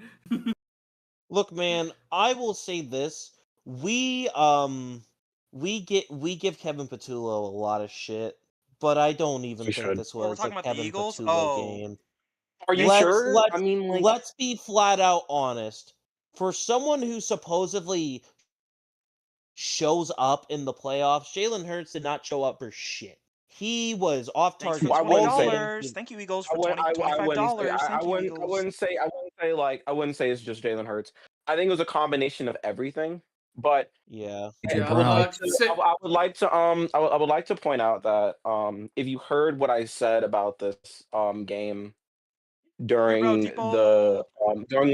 during one of our power rankings, I said that I know the Eagles are favored by a lot of people because they're the more talented team, but the 49ers coaching staff is so much better than the Eagles coaching staff. It's not even funny. And that's exactly why I picked the 49ers to win this game. And lo and behold, that's one of the main reasons why the 49ers won this game because the only coach that is worth a damn on the Eagles is Vic Fangio. Everyone else is garbage. But Kevin Matullo's dead and gone. Like, he's out of here. And same thing should be said with Nick Sirianni because that team wins in spite of that bum being their head coach. It like he doesn't know Also, how to But he control. He has a can't control his ring, though. players. But he has a ring. I You know, don't I'm care. he sorry, I has do that man. not Ring care. aura. culture, I don't care. ring culture means nothing when you suck. I'm Listen, sorry, but ring culture Ring- means but nothing but when you but you see suck. the swagger he That's what I brings to am the saying. Eagles. You know, What he swagger? talks you're shit in the tunnel. Also, I wanted Him to. being a crybaby? No, he Just was like talking. him, You like know, Yeah. him crying, him like complaining to the fans, booing them, booing his sorry ass team for a good reason because they can't move the football with AJ Brown, Devontae Smith, Saquon Barkley, one of the better offensive lines in the league. Yeah, no, like the Eagles have been insufferable pretty much their entire existence. But they've been extremely insufferable these past 2 years because and Jalen Hurts got put in conversations that he shouldn't have been in because his team was really good and his defense played phenomenal in the Super Bowl. The Eagle fans wanted to talk about he was better than 2015 Cam Newton, how he's just better than Cam Newton as a quarterback as a whole, how he's a top 3 quarterback in the league, how he's better than Lamar Jackson and Josh Allen because he made the Super Bowl. Like he got there twice and Lamar and Josh Allen didn't. Is a bunch of grandstanding because they were winning. But when everything isn't perfect, when you don't have the offensive coordinator to that plays to their players' strengths, look at what happens to this team. And look at what Nick Sirianni's done. Another offensive coordinator that he himself hired completely tanked the offense. Look at what happened. It's the same thing with the other guy that they hired 2 years ago. I forgot his name, but he was like a high school coach. Brian And Johnson. Brian Johnson, thank you. Brian Johnson, and he tanked that offense too. Like I think it's just proof Nick Sirianni cannot hire coach and cannot hire coordinators at Still all. crazy how many Fangio- Can I coordinators say Fangio something Hurts has real been quick through. too? About this game as well. If it wasn't for that one trick play to Christian McCaffrey from Jawan Jennings, like the Eagles had CMC in check for most of the game. Like take that except the 2 play, touchdowns. no. I was saying if you take that play away, Christian McCaffrey has probably one of his more worst games of the season when you think about it. Now, I'm not saying that I'm just saying credit to Vic Fangio. Like he did his all to stop this offense, and to his credit, 23 points should be enough to win. Like holding an offense to 23 points is reasonable to win. Like look at every other team: Rams, Panthers, Packers, Bears, Bills, Jaguars, Texans, which we'll get into later. All those teams scored more than 23 points. But fucking I- the Eagles didn't. You see, and Need I remind you? Brock Purdy didn't even play good that game either. He wasn't good. He wasn't particularly good. He threw 2 bad interceptions. He did. Mhm. Thanks for the $25. Yeah. What were man. you All I gonna gotta say, say is thank you. Spencer? Thank you. Saquon up the I mean, middle. the fact Saquon that up the A.J. middle. Brown AJ was run like- the ball. Fun. Like Great that was job, the trend, but defense. like you also have it where you're bitching up a storm about how you feel like you're not being utilized. They got you involved finally, and you did that. You basically 10 targets, decided, oh no. 7 targets, Horrible. 3 catches. AJ Brown's got to Critical catch drops. those. Horrible. 2 He's gotta horrible catch drops, 'em. dude. 2 horrible drops. I was saying that's another thing. I will give Jalen Hurts this game. His receivers were selling him a little, especially in the fourth quarter. They were selling him really badly. Like Devontae Smith had a bad drop on a crucial third down. AJ Brown had 2 bad drops. One also on another crucial third down where they punted and then the 49ers drive down the field to take the lead. Why was Dallas I- Goedert the best weapon on this team this year? And it's Just really was. bad. It's really bad that, but I don't want to give Jalen Hurts too much credit because that fourth down with the game on the line, he did throw it in the triple coverage, which is just more proof that he doesn't know how to throw. That he's a limited quarterback that cannot throw a football through the middle of the field. He just can't do it. It is what it is. He can't do it. This team lives and die like this team. How they usually play is they live and die by the running game, and the running game was mediocre this season. Just Honestly, nowhere near we as do good have as to it give should have some been. blame to Saquon. We have to give some blame to Saquon because this year was pathetic. For Saquon Sanders, this is not flat his out best pathetic. year. Not his best To be year. fair, though, but the funny again, thing is, honestly, the funny thing is, Saquon was one of the few things working for the Eagles' offense against this game, which is really funny.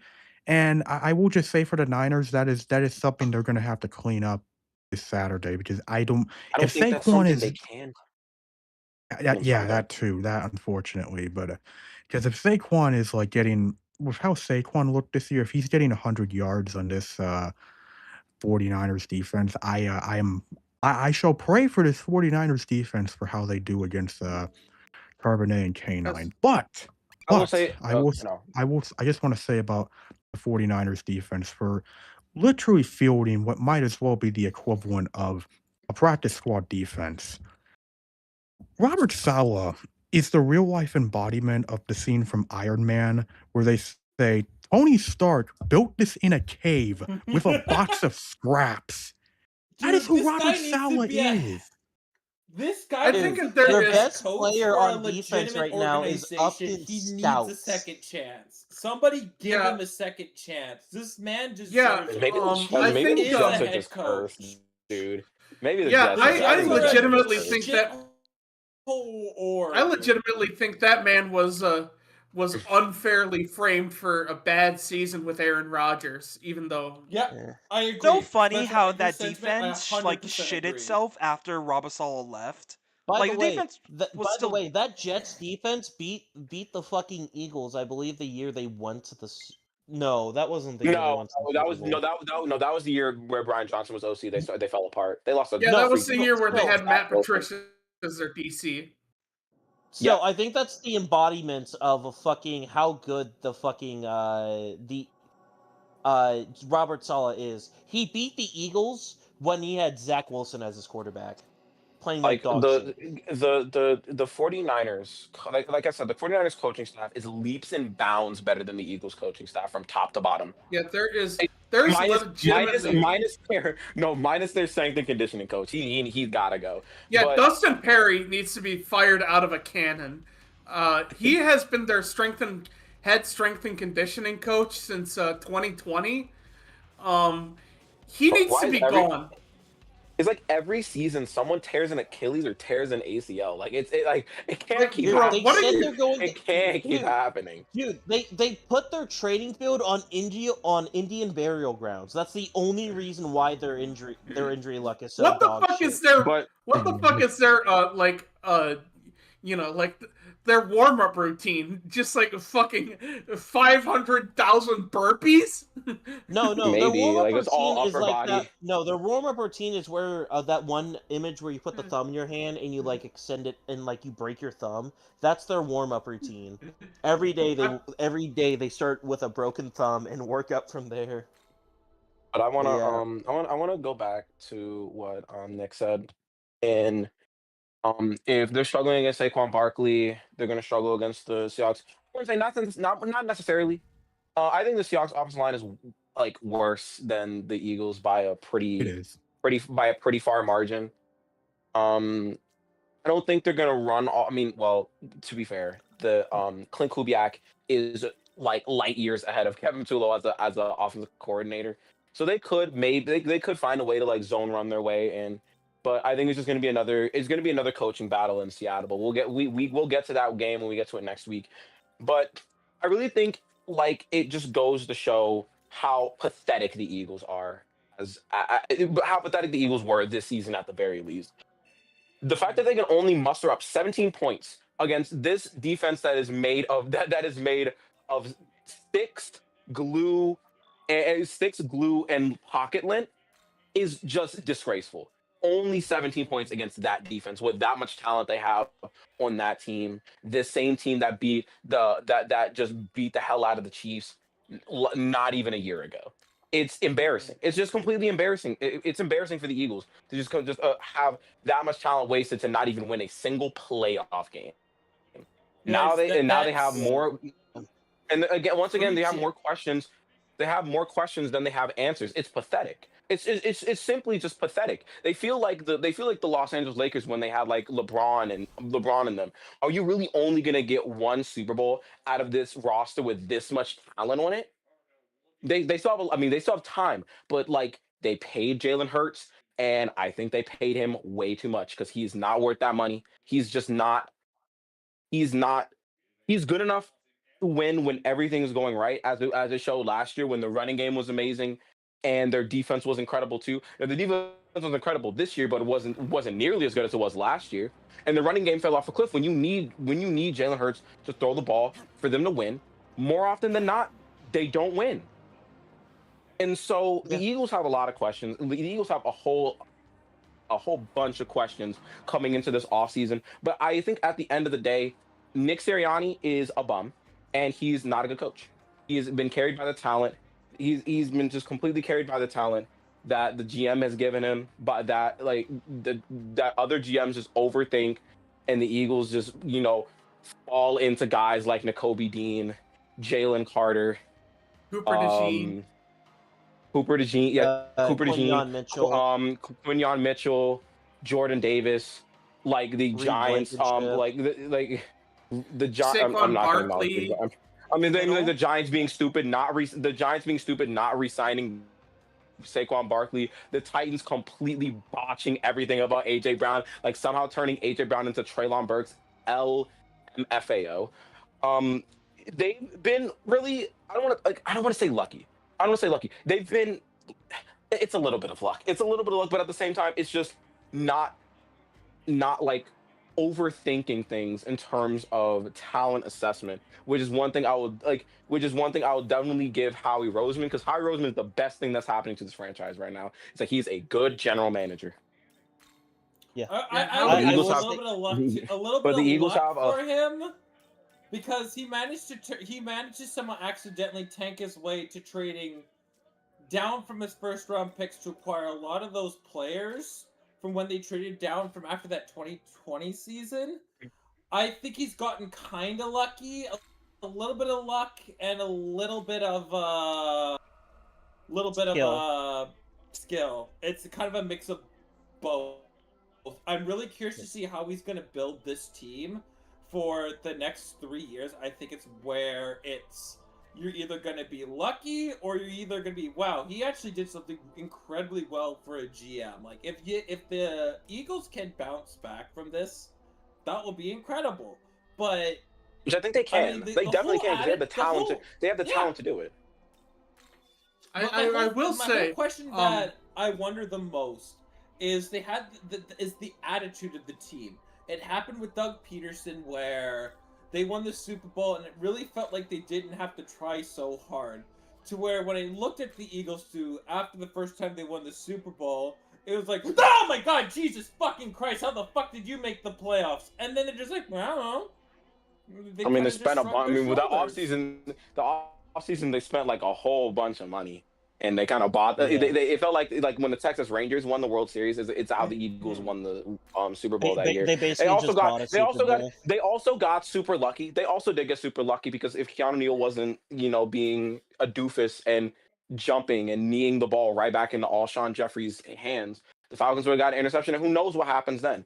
But that's neither here or there. It also helps that they ran into Case Keenum turning into a pumpkin at the exact worst time. They I went mean, and to they be had fair, they had one of the best Super Bowls I've ever seen in my life against the Patriots. That was an incredible Super Bowl. Yeah. But I will the just Eagles. say this. I feel Go like this point perfectly sums up Luke, because I have one thing to say. The 2024 third round picks are all fucking terrible, but the Eagles got the one guy who's actually doing shit, which is Jalen Hunt. I feel like that perfectly describes Luke's point right then and there. Like they are incredibly fucking lucky, but they can also use that luck to find actual talent. So that's pretty much all I have to say about this. Yeah, you gotta. It's a little bit of mix. If you're able to have that mix of skill and luck, and I think that's what it comes down to. It's the GM. You have to be lucky, and you have to actually draft really well. Like personalities of players really do matter a whole lot. And I wonder, the question with the offseason is going to boil down to, what's the attitude of the players? You got guys that clearly don't want to be there, and now you got to find a way how to make this all work. Because if you're not going to trade AJ Brown in the offseason, I think we're going to get lots of offseason chaos. It really feels like the locker rooms is about to turn on Jalen Hurts too. And if that will tell you about anything, the Eagles' ceiling is always going to be the divisional round. Whatever it is they do, fantastic feats done by players is not going to change, because it happened with Russell Wilson. The Seahawks players just turned on Russell Wilson. They didn't like him anymore. And you look at what happened when Wilson went to the Denver Broncos. The first game he came back, there was a hate watch done by former players. All the former players were on the sideline, were ready to watch Russell Wilson lose that game. So I really Well, am curious what the attitude of Jalen Hurts is. And again, Tegan posted I something in the I group chat earlier that players are starting to turn on him. So I'm starting to are they Like, wonder, like, I, are they I'm not starting sure if now? My question, no, no, no, my no, thing no. is, I don't think they're starting to turn on him. I think they're starting to turn on this coaching staff, like especially Oh, Sirianni. yeah. They're definitely starting to. yeah, They're same definitely thing starting to happened with turn on him. Carroll. let me bring this up I because I think that there's Jalen Hurts is a good leader. I think that he's a good leader, and the main reason why a lot of people didn't like Russell Wilson is because he was a good-ish leader, but he was a huge, ginormous cornball, which turned which some people in But Seattle like, Mr. some Unlimited. people like Marshawn Lynch, but some people like Marshawn Lynch definitely didn't. Marshawn Lynch has openly said that he did not like Russell But Wilson. Mr. Unlimited, I don't think man. well, I the don't think thing is Jalen Hurts is like that. I just want to bring it up because I did. It was from the Athletic, so I think this is a relatively competent post. What they basically said is this: this is true when it's juxtaposed against the sense that the locker room inside that the Prowler Brokers, Sirianni, general manager and owner, are reluctant to criticize Jalen Hurts for all the quarterback has accomplished, including 2 standout performances on the Super Bowl's biggest stage. He has been the source of internal frustration, including from teammates other than AJ Brown. Hurts, who has an endorsement deal with Michael Jordan within the Nike subdivision, fashions himself as the NFL's MJ. And some people in the organization take it personally. Jordan at times could be abrasive, biting, while relentless, prodding his teammates to push himself to excellence. He was also, in the opinion of many, the greatest basketball player of all time, as well as the dude you absolutely wanted to have the ball in his hands and everything on the line. Hurts had a chance last Sunday, and his performance wasn't exactly Jordan-esque. And although the single failure doesn't disqualify him from being able to lead, some of his other qualities that have been said by some of the other players is obsessive perfectionism, along with hyper focus that can come off as aloofness and a tendency to do things his own way, aren't serving him well in a sense in tense moments such as this one. And the most damning statement of all that I came from this goes as followed. Plenty have been written about Hurt's limitations, and this says this, including a lack of willingness to operate under center. If you are an NFL quarterback and you refuse to operate a simple fucking play design, I don't fucking care. You don't know what the fuck you're doing, and you are not a leader. You are whining and moaning about doing nothing. You want to do everything your fucking way. And fucking, I will say this: Kevin Patullo is a fucking bum. But I don't want to hear anything about Jalen Hurts being a goddamn leader. Because if you're gonna act like MJ, you gotta play like MJ, and you don't play like MJ. You know who you play as. You play as a sixth man on your own fucking team.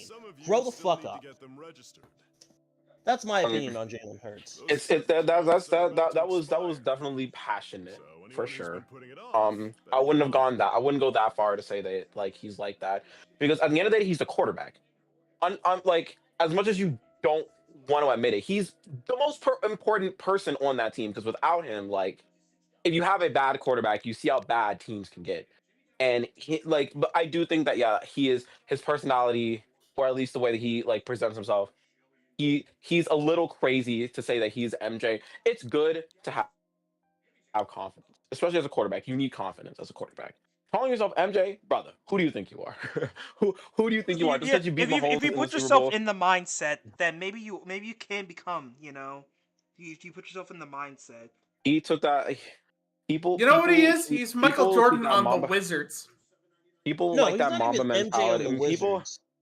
people like that Mamba mentality a little too much for my What the fuck liking. does that I mean, Kobe just Bryant? Look, man. it We being an are abrasive douchebag. But the yeah, we Eagles, are Which man, means we all have a lot of conflicting opinions about but Jalen Hurts. I think the main thing is, which also again reflects back on the coaching staff, is that the coaching staff allows it. The coaching staff allows it. Shane Steichen Shane Steichen and Kellen Moore, I think they realized what they had with Jalen Hurts, And Jalen Hurts said, I'm not going to go under center. And Kellen Moore and Shane Steichen were like, we don't care if you don't want to go under center. You are going to go under center if you want this offense to work. Just like, I mean, just like it was last year, especially with Kellen Moore. Kellen Moore, I'm pretty sure was like, hey, Jalen Hurts, like I know you think you're the guy, which I mean, yeah, you can be, but like you're gonna go under center whether you like it or not. We're not gonna stay in the shotgun because you like it, and that's what good coordinators do. They challenge their quarterback. They challenge their quarterbacks. That's what good coaches do. They challenge their players. Nick Sirianni doesn't do that. He doesn't challenge his players. He lets his players do whatever. Like again, he let AJ Interesting Brown point. get in. He let AJ Brown get in a shouting match. He let AJ Brown like yell and bitch at him on Sunday because of something, and he didn't take control of that situation. As Oh, a coach, you have to 100%. And as a coach, you have to take control of that situation. I think he bitches and complains at the wrong people. He gets abrasive at the wrong people. He acts like a tough guy, but when it comes to his players, he's all soft. oh, I agree. And I'm Nick not. Sirianni, I think I I mean I agree. think at the I end of the don't mean to day interrupt. that no, I think at the end of the day, like Nick Sirianni and the way that the coaching staff enables Jalen Hurts is the reason why he's become so abrasive in the locker room. I think it all at the end of the day it falls back on the coaching staff. It falls back on him. It falls back on how ironically it falls back on Howie Roseman. But I think Howie Roseman, I wouldn't really put too much blame on him because his job is to just make the team. His job Alan isn't says to control the players. And I agree with your exactly. It's the point coaching staff. 100%. It is coaching 100%.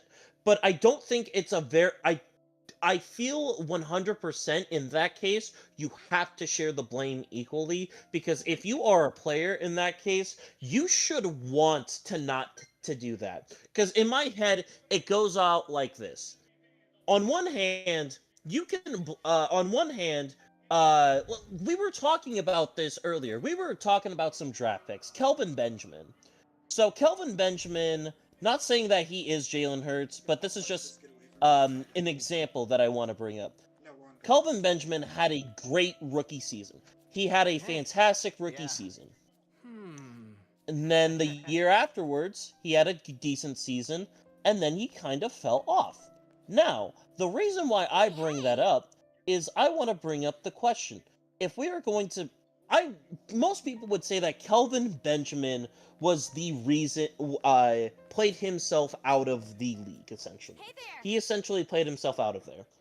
In I don't that think he case, played I want to himself pose out the of the league. I question. think he ate himself out of the league. He I was did. thinking Yeah, the right but- guy. He's the but- Popeye biscuit away from being a tight end. Fucking Yeah. Yeah. Now, the He's reason not why- Jalen Hurts. He's Jalen Now, the reason why I Hardee's, bring bro. this up is because I want to Jalen ask calories. this. By your definition, would you say that Ron Rivera was a bad coach because he, in essence, allowed Kelvin Benjamin to do that to himself? That is the question that I pose. Those are two completely different scenarios. I think those are two. I think those are two like just completely different things. No, Ron I Rivera mean, scenarios, was yeah. Ron Rivera was respected by his players. But Yeah. when you're respected by your players like that, you kind of get like a Dan Quinn situation in Atlanta where the players like you, but you're just not winning because you're coaching because like you're just not good enough as a coach. Nick Sirianni, I don't think is respected by any of his players. I genuinely don't. I don't think he's liked. I don't think he's liked or respected by any of his players. It's like here's the thing.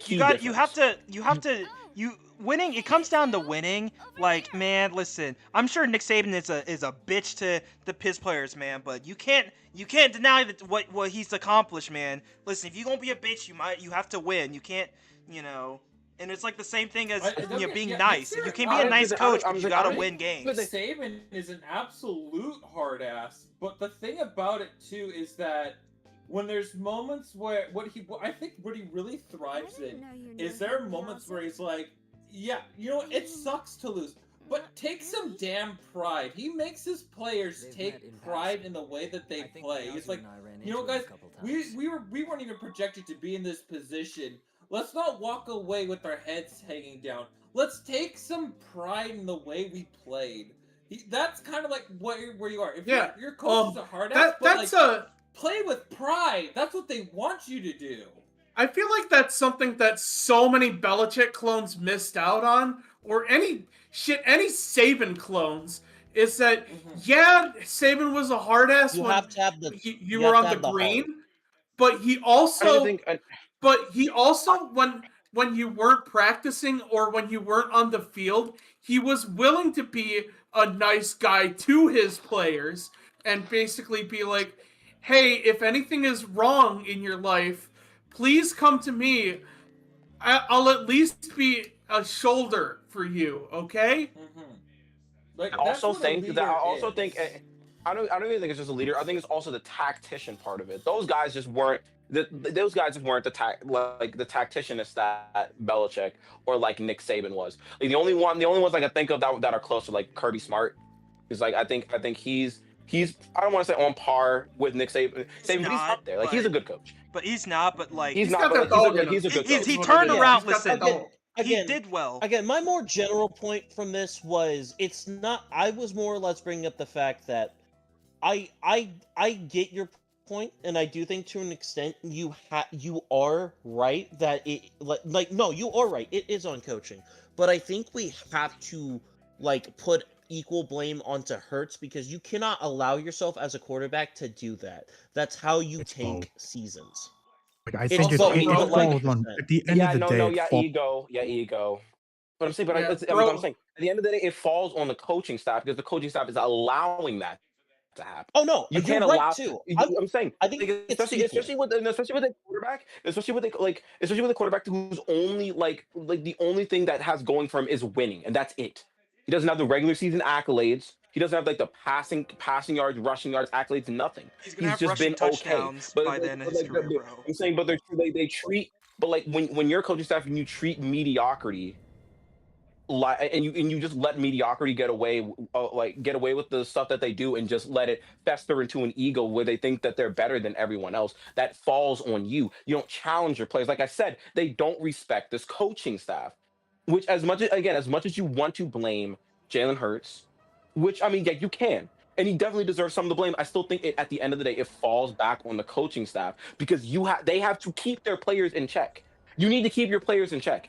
If your player doesn't want to do something, he's not running the team. You are. You're the coach. You it is your job to keep all of your players in check. And if Right. Hurts is getting an ego, Why not? you sit down and you talk to him and you fix that. But they don't respect him. He does like I don't think Jalen Hurts respects him like that. I think he thinks he's better than Nick Sirianni, which I mean, like, to be fair, not a hard bar to pass. But like at the end of the day, you're an NFL coach. Fix it. Yeah, I hate to play the Vikings fan card, but like it's night and day seeing what players have to say about Nick Sirianni and the attitude they give him versus like an absolute like nice guy who I've never seen like and him actually yell at anybody. Like Kevin O'Connell somehow without yelling has the respect of the Vikings locker room. Like, and I think that is, if anything, a really damning statement on the Philadelphia Eagles. I think Also, the way I that's see fair. it, the way I see it, it's just you gotta find a way. You gotta find a way to have the locker room believe in you, and you gotta find a way to control it.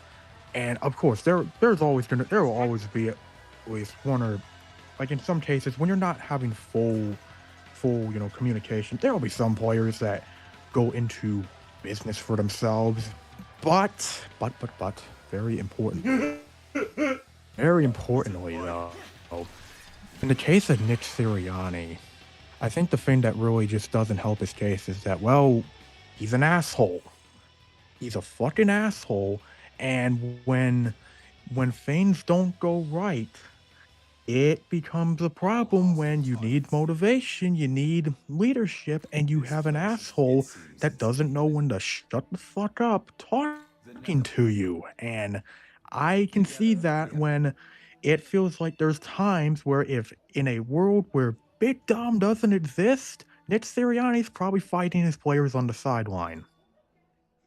Big Dom is also catching more balls than Yeah. his players. Look, again, True. I guess the furthest I would say is yes, it's on the coaching staff, but Jalen has to hold himself responsible. No matter what, I you mean, why have to would I hold mean? yourself responsible for your That's situation. true. Yeah, but like, why Yeah.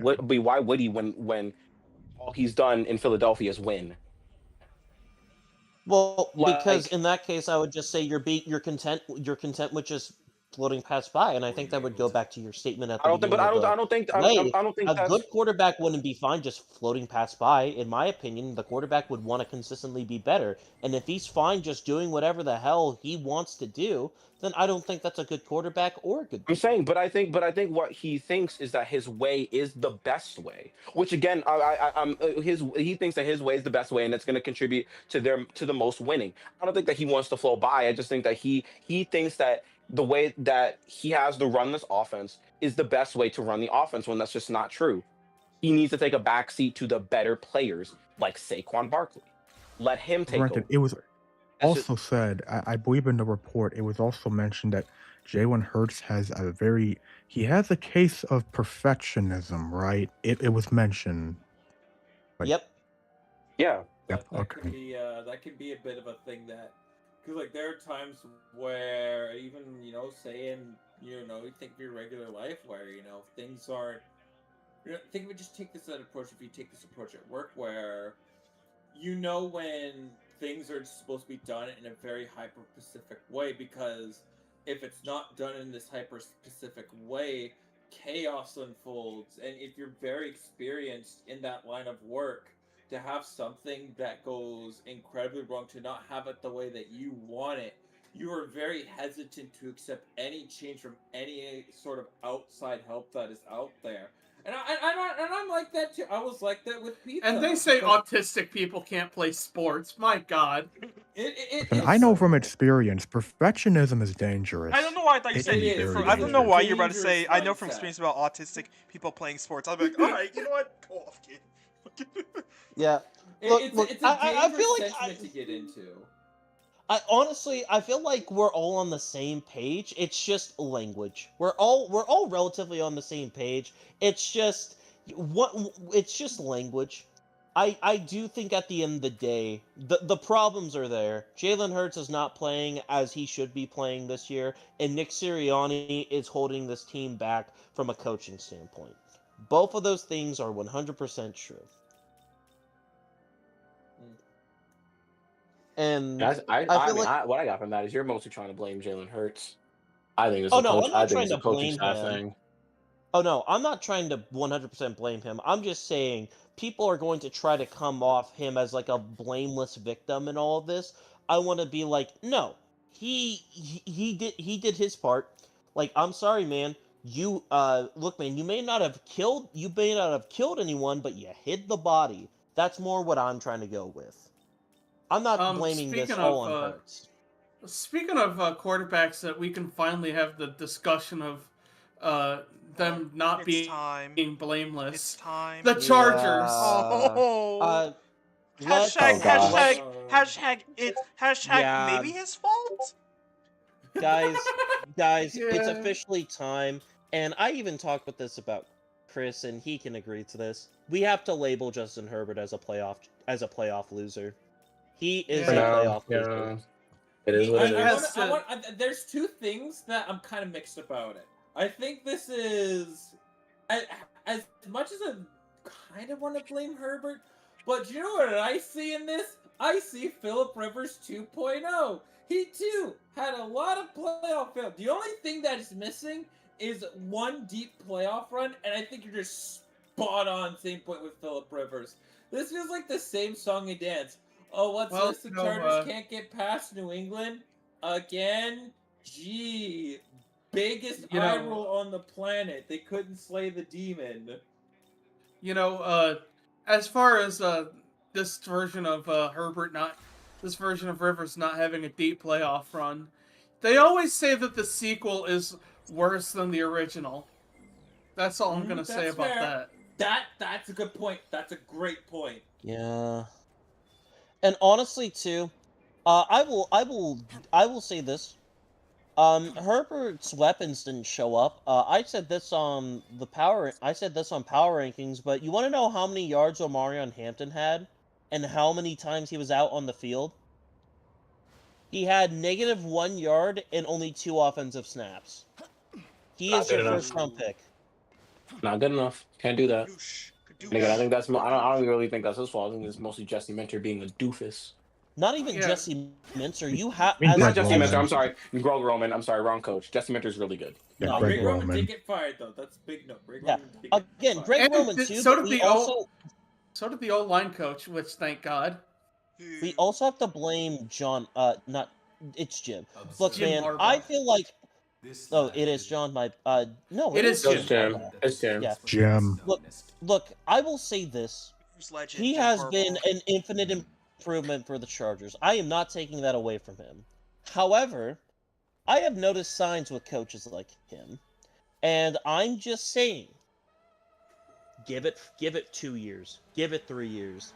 If this happens again next year, he is going back to Michigan. I don't care what anyone says. He is going back to Michigan once that You know once what that it is? investigation is up.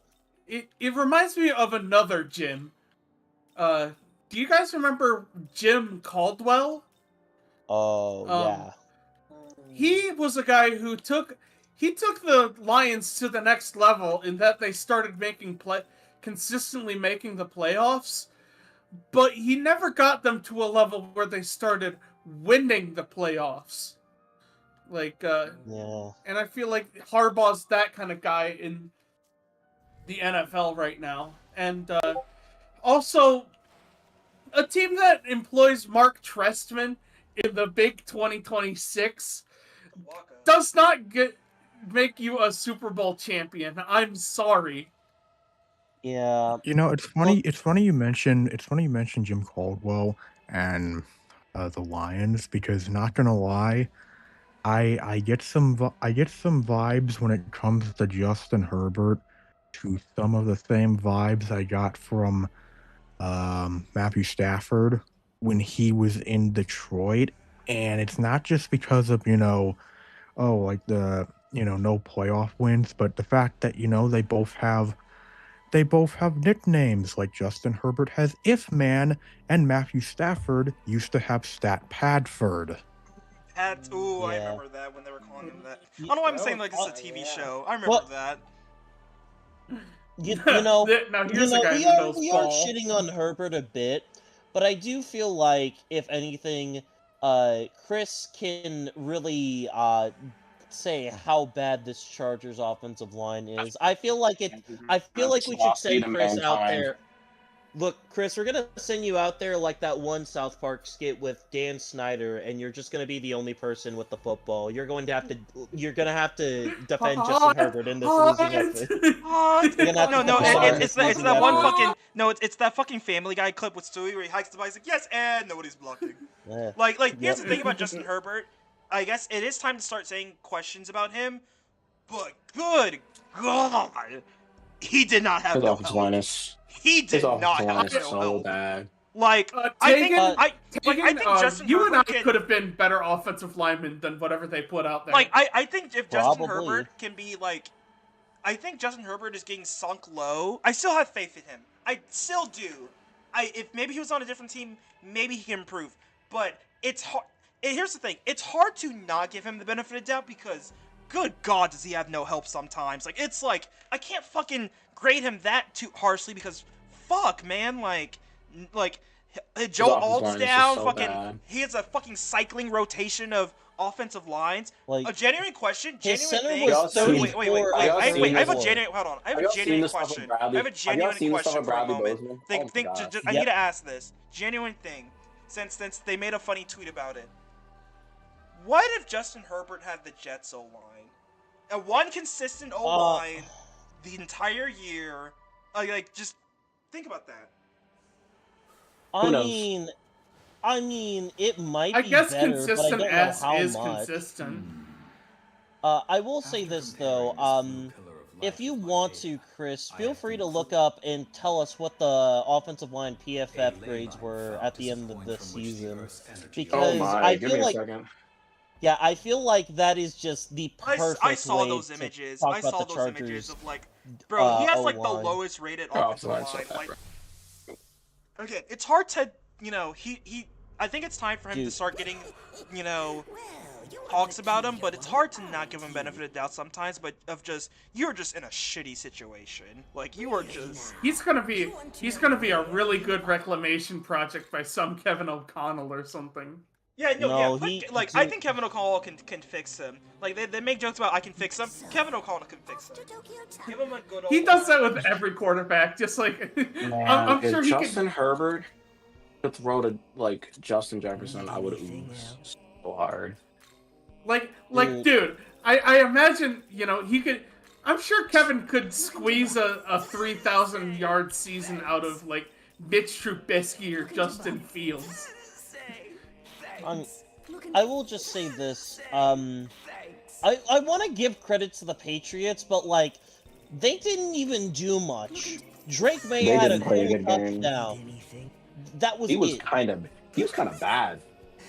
He Who wouldn't talk about it. He was kind of. do the Pats play this weekend? The They Texans. play the Oh Texans. my That's goodness, That's gonna be they their play the coming up test. on. Texans. I know we're gonna get into it later. We'll That's their get to test. that. That is their test. Because We'll get to What that. were they? By the way, what were they ranked out of, Chris? I'm still trying to find it. Give me a second. Oh. I know they were really low though. It was really, really bad. All I know is that Bradley Bozeman was 34 of 34. 2 backups were better than him. It's horrible. Like, I suppose, yeah. I mean, I guess another thing we could talk about is, Just, I mean, well, the Patriots really didn't do much. I don't think we really got to talk too much about them. I Their was gonna defense talk played about great, the but Defense last did their game. job. I mean, the defense did their and job, but I that's feel like it's about not it. hard to do that against that terrible Chargers offense. Yeah. The offense is Look- so bad. dude, I'm just saying Jesse Mincer is going to get paid very well in Baltimore. Oh yeah, by the way, speaking of Baltimore, the guy that they traded for, the Chargers traded for, got 3 sacks this game against Drake May. Both of these lines were terrible. Like Drake May got sacked 5 times. Justin Herbert got sacked 6 times. Like both of these quarterbacks were in hell. I'm not gonna lie. Dude, like Yeah. I'm gonna be so dead ass. Both of these guys were playing like Five Nights at Freddy's on LSD, where everything has eyes and everything is out to kill them. Like that's how they were playing this game. Man, And that comparison sounds like it comes from experience. You Let's ever drop acid and play FNAF? That's the next Untitled Sickos project. nah. But what were you gonna say, Chris? We've located a So we're gonna get to the Chargers offensive line grades. So, well, not really grades, but I'll just do their PFF rankings. So, Austin Deculus, 38 out of 30, 38th out of 38th in terms of left tackles. Zion Johnson, 21st out of 36 in left guards that played. Bradley Bozeman, 36 out of 36 in terms of centers. Mekhi Becton was 36 out of 37 in terms of right guards, and Trey Pipkins was 35th out of 26 in all of right tackles. Yeah, the offensive line was an abject disaster, and they may as well just let Justin Herbert get assassinated back there because goodness, that is nightmare inducing. Died that game, and his name was Justin.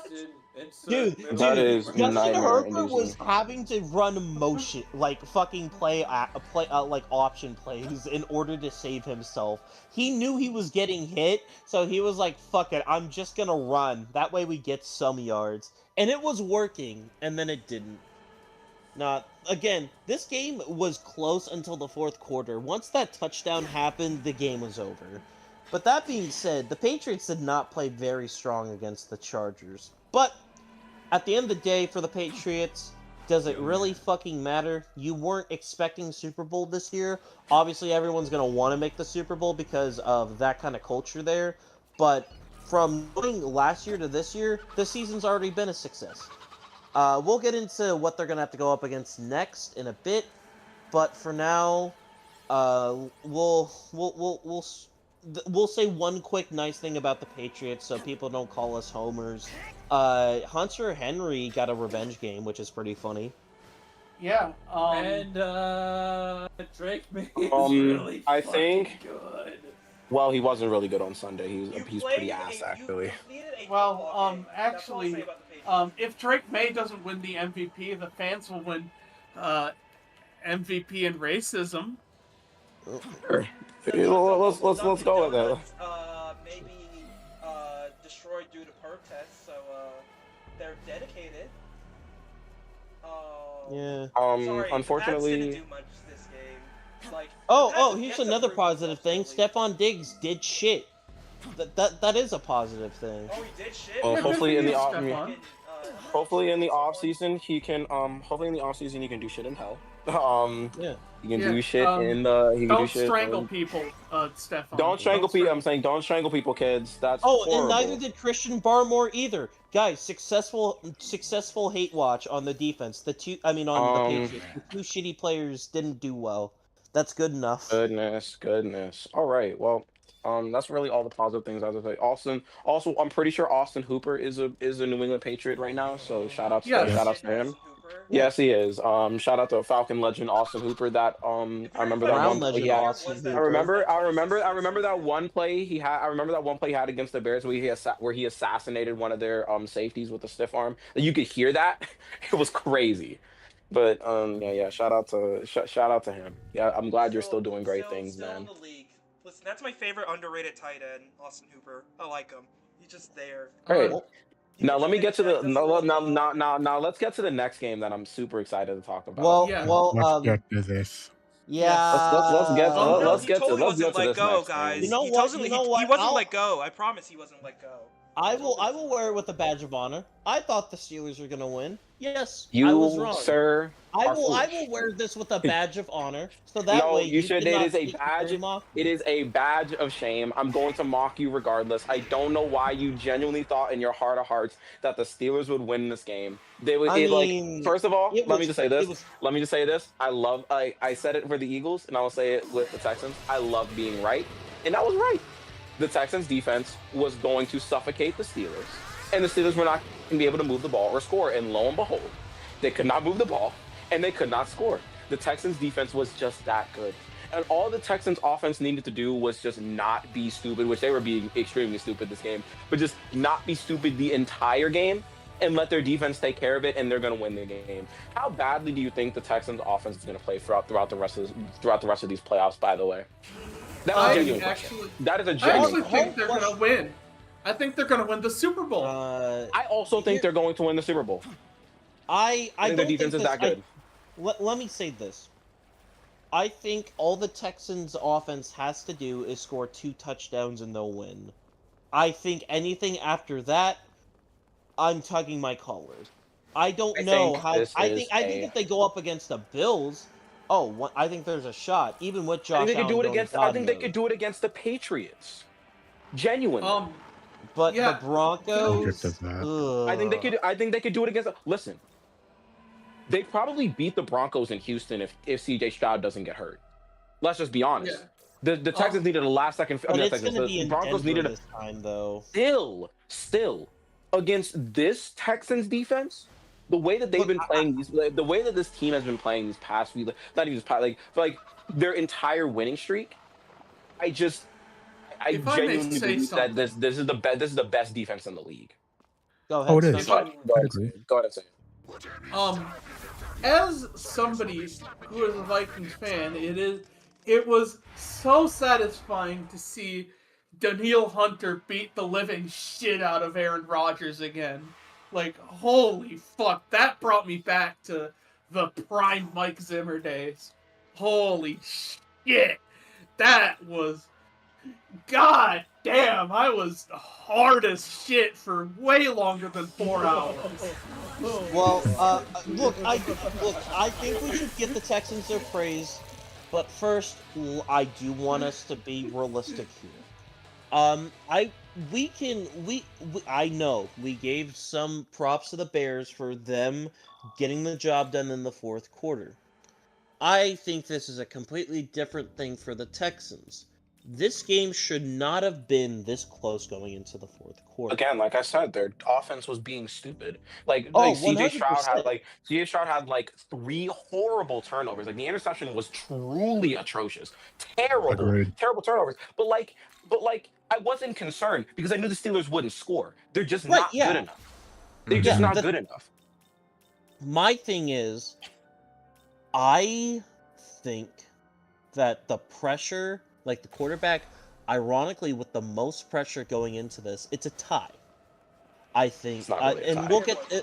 I will get into this, Not really a and tie. I'll explain later. I think CJ Stroud's under a ton of pressure because I'll get into that later, and I think Sam Darnold. But back onto this now. CJ Stroud did not have a good game, and Mm-mm. CJ Stroud, I don't think he's a bad quarterback. I think he's fairly good, but he has been way too inconsistent. And normally, the inconsistency can get you by in the regular season. And sometimes, and the thing is with him, he's not inconsistently good. We know that he's good. He has the opposite issues. He's inconsistently bad. That's what it means to Like, be inconsistent.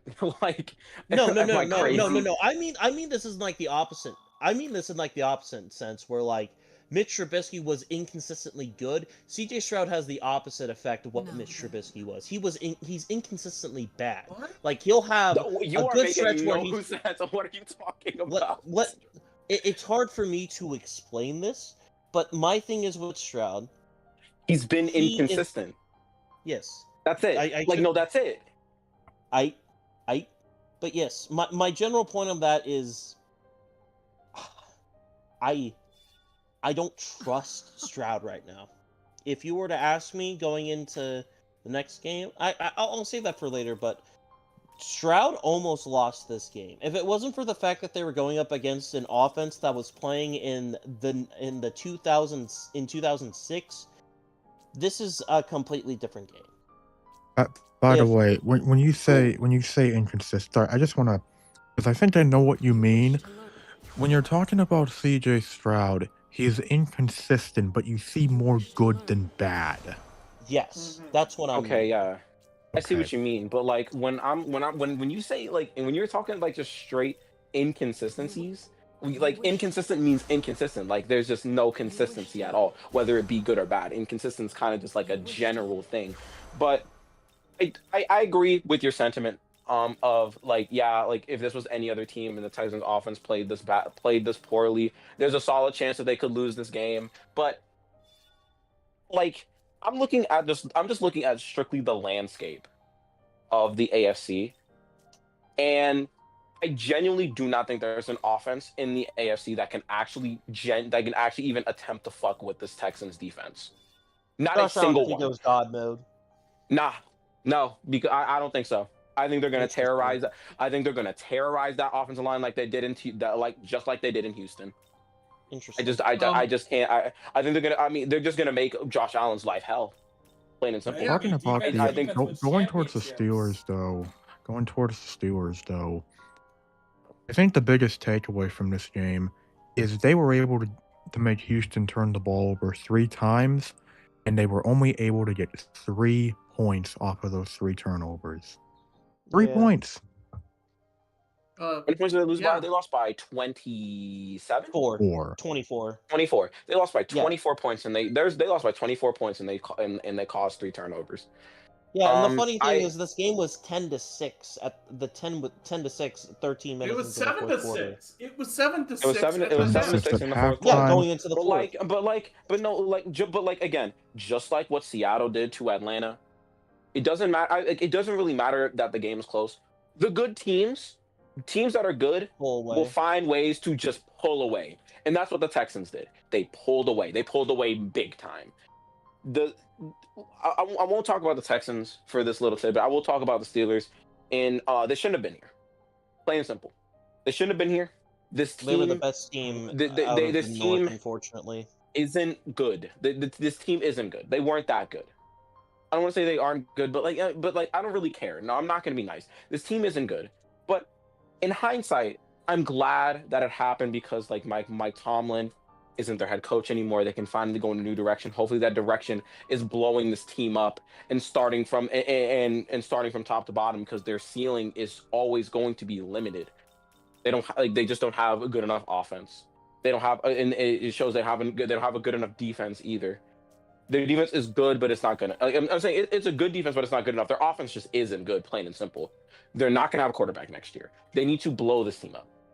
They Oh, need this, plain and 100%. simple. Yeah. This And was the best thing that happened to Pittsburgh.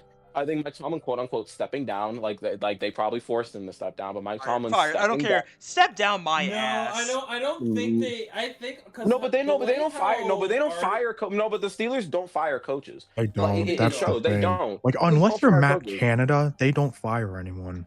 They don't fire anybody. It's not even asked to step down. I think Tomlin's just done. He was. I think he's you just know done. He's checked Yeah, out. they didn't even fire. They didn't I even think fire they're Randy just, like, Batener, and what you know. it takes for the Steelers on just a year in and year out basis, just to get this team to the 500, above 500 every single year post Ben Roethlisberger era, has felt like a Herculean task, to where you're doing everything you possibly can to get this team to a winning season. And it feels like if the ceiling is where you're having to do this constant Herculean task of trying to get this team to a winning season, but yet not enough to make an actual impact with the playoffs, it's like, man, it's a similar thing which Sean Payton did in the Saints. It's, you see the writing on the wall, and it's like, I gotta respectfully step down for myself. Do TV for a year or two, and then you re-enter as a head coach, where the Steelers trade you to a different organization that's looking for a different leader. I think that's what it means. We'll see Tomlin on Fox, NBC, CBS. Place your bets, but Probably going I to really CBS. hope he that's what replaces this Collinsworth. feels like. Please No, replace Chris he's not going in the Collinsworth. booth. My God. I think he's probably Well, gonna. He's gonna fill in Yeah, that he vacant seems Matt like Ryan a more hole. daytime guy. He's going to But CBS. like, I still think, in all honesty, as a Steeler fan, this season is a success. As tough as it is for In Gus to- hindsight, in hindsight, yes. Yeah, It's kind of the same way. It's kind of the same way that the Falcons season was kind of a success, because the defense got better and you ended up firing Raheem Morris. Like Mike Yeah. Tomlin stepping down. Like, yeah, the season is a success. But even then, it's kind of a failure too, because like, how can you put faith in the ownership that they didn't fire Mike Tomlin earlier because of all the playoff failure that they've had, and how they've just kind of been like, again, like what you said, getting over 500 felt like such a Herculean task year in and year out. And if you're a winning team, it shouldn't be like that. Plain and simple. If you're Yeah. making the playoffs all the time, it just shouldn't be like that. It is a win because you don't have Mike Tomlin as your head coach, and the team is finally going in a new direction. But they didn't fire him. He stepped down. Yeah, still. I don't know what that that tells you about ownership. That's the thing. And I think the ownership is going to still try to compete with this. They're going to still try to compete with this roster. They're going to tell the general manager to keep trying to compete with this roster, when in reality, the roster just is not good enough to compete. Because I think the next year the Ravens are going to be back. The Bengals, I'm going to count them out. I fucking hate the Bengals. But like, the Ravens are going to be back, and the AFC's only going to get better. If the Brown, if Shadur develops well, that Browns team could be. Really good. No, And they're going to be that's a ass. big- They're going to be ass. They're going to be No. ass. They're going to be ass. I'm Well, sorry. no, They're gonna be no, ass. You still got to see who their head coach is going to be. That's the So you got to thing. see their head coach That's is going to be. Their offensive infrastructure as a whole for the Browns just isn't good. But we can get to that. We can get to that later. We're not going to talk about the Browns. What I'm saying is that the AFC is like the AFC is only going to get better, and the Steelers are the Steelers are going to be middling. I don't know if they're gonna I don't know if their new head coach is going to be able to put them get them to the playoffs next year. Oh no, It depends on who they hire. It depends on who they looking for, hire. If it's like Stefanski, maybe. If it's what's his name from the Vikings, who's the Vikings DC? I don't know why. Brian Flores, Brian maybe. Flores. I think Brian Flores can do it. But like, again, but it's their ceiling. Their ceiling is always going to be limited. Their ceiling You is know- going to be a wild card exit, and that's it. Yeah, but I think. the Go ahead, Spencer. somebody said the funniest thing possible for the Steelers to hire and get everybody mad is if they somehow went for Mike McDaniel. No, the Oh my funniest hire is God. if they hire Raheem Morris, which would also be a very Steelers hire, by the way. Again, my general thing, if you're a Steelers fan, if you're you either want to be you either want to be 13-4 or 4-13 next year. I Oh my think God. here's the thing. I think they either want to be really bad or really good. They are tired of the same damn thing over and over again. If I'm being so dead ass, if the next coach comes in and they're the same thing as last year, what changed? What changed? Oh my God! Can you imagine Raheem Morris and Arthur Smith on the same coaching Dude, if they roster? went 10-7 next year, Nightmare. I pose this question: if the Steelers went 10-7 next year, would you consider that a success over something where they blow everything It up, go depends. 4-13? That's my thing. Why would they want the I think same it thing over and depends. over? I think it depends on how it depends on how they go 10-7 next year. If it's 10-7 and it's watchable football, like they're actually competitive, you like, hey, this team can genuinely make some noise in the playoffs. And if it's like a 10-7 competitive, like a competitive 10-7, then yeah, I think that'll be okay. Like if it's a 10-7, you see a completely new direction for the Steelers. Like it's not just we're gonna barely grind together wins, but they're beating teams, like they're in dog fights like that. Like yeah, and again, it's not ugly football. They're not winning ugly. If they're winning and it looks good and it's a 10-7, like yeah, you feel happy about that. But if it's the same 10-7 where it's just ugly football, winning off of like fluky bullshit turnovers or other teams just being stupid, like how Tyler Loop wants to miss a field goal that any field goal kicker in the NFL, like any kicker in the NFL should make, or like the Patriots want to turn the ball over 4 times off of some stupid dumbass fumbles. Like yeah, or like the refs bailing you out with Isaiah Likely making like quote unquote having his pass be incomplete when he clearly caught it. Yeah, like if you're not winning like that, I mean, if you're winning like that again, then yeah, it's gonna be like, well, what the fuck are we doing? But I still think I think that what the Steelers need to do, which will they probably not, they're probably gonna run it back with the same team, is they need to blow this team up. They're not good enough. Well, no, they're gonna Plain and have to get simple. a new quarterback. Rodgers is not coming back. He is not Rodgers isn't coming coming back. back. What are you going to start? Will Howard, Mason Rudolph? I don't think Steelers fans could stomach that anymore. Ty Simpson. They might have to draft Ty Simpson or I Carson doubt Beck. it. I don't think they're going to be that. I don't think they're going to be that. I don't think they're going to be that pressed. Well, Carson Beck on the Steelers. Carson Beck on the Steelers would be the funniest thing of all time. I would love to see that actually. Just see how bad he would be. I would love No, to no, see no, no, Carson Beck on no. the Something Steelers. even funnier is if they, for some reason, trade for 9. Bro. oh no. The funnier outcome I is they doubt make that. Drew Allard the starting quarterback for that team. Another very Steelers move. But I again, in my opinion, actually, Luke, what do you have to say? I feel like you've been quiet. I mean, the Steelers should blow it up. They're in this weird phase of what the Saints were post Sean Payton, and I feel like it's going to be a couple years before they're like bottom feeders of the NFL for it to like really sets in, and it's gonna be a bit. Who's their quarterback next year? They're gonna roll the dice on. I don't give a shit who. Um, they're gonna figure it out, but in terms of what they realistically should do, this is where you blow up this roster, you trade TJ Watt, you get 2 first-round picks, or even a first, and you see where you go from there. I don't think they're in a position to really compete. I did hear that I mean the entire AFC is gonna get better, which is true. And the AFC North is going to be meh.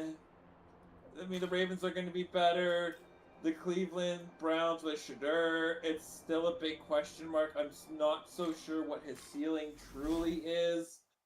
As much as for what he has played, he looked like he played to where his draft comp was. It was a second round, just late first round, early second round pick. I think he kind of played around there. And the biggest critique was his ceiling was just going to be just that. You didn't know where room for him was realistically going to grow.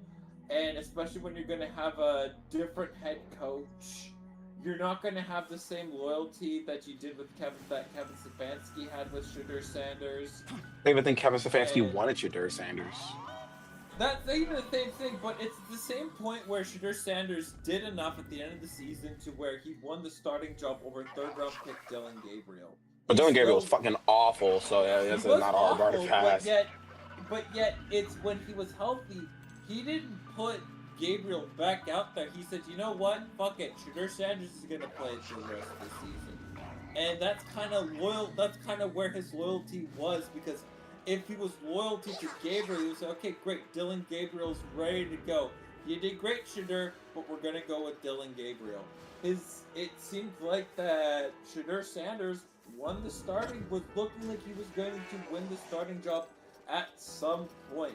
And now when you have a new head coach, everything starts at zero again. It's going to be between Dylan Gabriel, it's going to be between Shedeur Sanders and whoever they decide to bring someone in the offseason. If they decide to bring somebody in the offseason, it's a big question mark. But in terms of the loyalty, we'll see. Shedeur has to win the starting job likely again in training camp. And I don't know how well this means much. Good draft class, but it depends upon who the next head coach is, and I don't think Cleveland is going to be able to find it because it's the Cleveland fucking Browns. And we're the Cleveland Browns. Yep, the Bungles. Okay, that's all I have to say about the Bungles. Thank you. The Ravens will be better. I mean, if I'm gonna be honest, it's 10 more years I think till they'll be Zach Taylor better gets- in quotations. I mean, I don't think is going to be I the think- head I think they'll coach be in the of playoffs. Cincinnati- I think the Zach Ravens will be the head playoffs. coach of the Cincinnati Bengals for another 10 years, and the same thing is going to be said with the Bengals that was said with Carson Palmer, where it's like, hey man, hey yo owner, Mike Brown, if you really invested in this team, I think we could go to the Super Bowl again. They have a good amount of cap space too. You can get contributors to play for this team. You absolutely can. The excuse of they don't get me wrong, I think they overpaid a lot of their guys. Like that's I think is very obvious. But they overpaid them because of just how bad their negotiating tactics were. It was, it felt so last minute, like to where like, wait, we can't really lose these players if we now are forced to overpay for them for their services. And even still with that, they still have cap space to at least get impact players in the free agent market, but they actively choose not to. This is an owner that will not go above and beyond to get this team a Super Bowl ring. It is the only way the Bengals are going to get a Super Bowl ring is that the stars and the suns and the galaxies above a line for the rarest solar. Actually, the sun is a star. Okay, tell me about what trains you like. Anyways, one of the things that's how the Bengals made it to the Super Bowl that one year. Everybody was on cheap rookie contracts. You got to pay for experienced veterans, and because you're able to do all of that, they were able to get to the Super Bowl. That's how the stars aligned for one of the rarest occurrences I've ever seen a franchise be able to have. It was pure luck that the Bengals went to the Super Bowl that one year, and look where they've been afterwards. It really feels like that this team is stuck in limbo. You're right, it's because of their dipshit owner who won't get one or two impact defensive players to get this defense to be at least passable. It's the same ownership group that won't move Respectfully, on. why are we talking about the Bengals? Well, it kind of Ren, Yeah, this seems like the Respectfully, why are we talking about the Bengals? Ren, we this can is hear a the- we principal's can hear the office kind of tutorial. thing. This team is but mad irrelevant. You got me in a rant. But anyway. No, you're fine. No, you're fine. Keep But going. I just- No, you're fine. Keep going. Like this. No, that team deserves Alright. it. Fuck the Bengals. You kind of got me in a rant here, but also in short, it's the Bengals next. The Ravens, yeah, they'll be better, but we'll see what their head coach is like. That's with the Steelers. They're gonna be in limbo for a while, and I don't know if the thing that really is holding them apart, which is, man, we had so many seasons where we were so many winning seasons. I don't think that streak is gonna last too much longer. It's every time has an ending for it, and just like my segment, it's better to accept it sooner than later, Saints fans, because unless your answer is drafting Diego Steelers. Pavia in the first round or Ty Simpson, good luck. I just have team. one thing to say. I just have one thing to say about the Steelers coach. God, it would be so funny if they promote Arthur Smith. Oh my Please, god. God. Lose. Please, Oh my God. Lose Please, it, God. suck That That would be Steelers, so Mr. Oh Bucky. my God. We need Oh my Mr. gosh, that would Bucky be Yucky. on so the funny. sideline Please, again. please, please, please, please, Yucky. please, please do this. Please, please, please, bro, please. I would laugh so hard. Please. I will be Um, posting the Realistically Discord. though, like genuinely with the Steelers coaching cycle, all I'll say, because we have more to talk about, but all I'll say is like there are the names that I've thought of, like Arthur Smith is the funny one. That's the hilarious option. But the other options I've heard, or at least seem realistic, is Brian Flores seems like a very real possibility given he does have some history with the Steelers, especially after he got fired by Miami. He went to Pittsburgh afterwards before he went to Minnesota. That's a realistic option. And the other funny option, though not as nowhere near as funny as Arthur Smith, hey, Mike McCarthy's from Pittsburgh.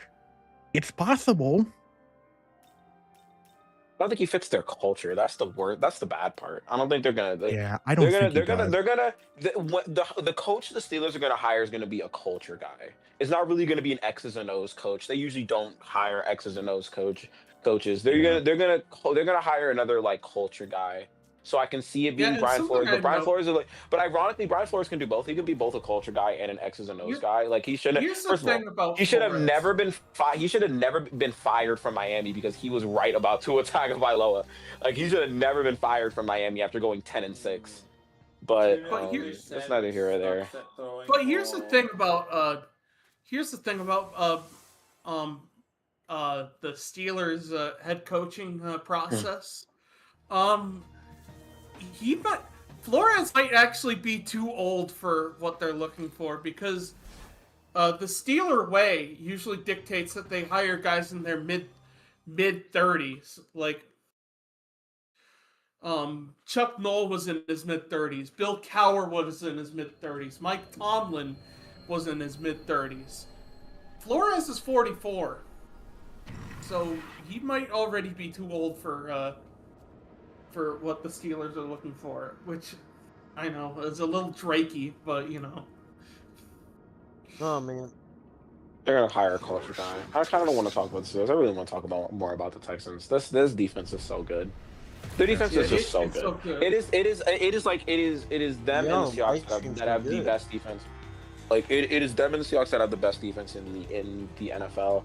And I genuinely believe on Sunday they're gonna beat the Patriots by double digits. I will say firmly this. believe that. I think we should talk one last thing about the Steelers, and that's only because of Aaron Rodgers. That last, I mean, not only that, but the last throw being a pick six, man. Wowzers. Ugh. Wowzers. That sucks.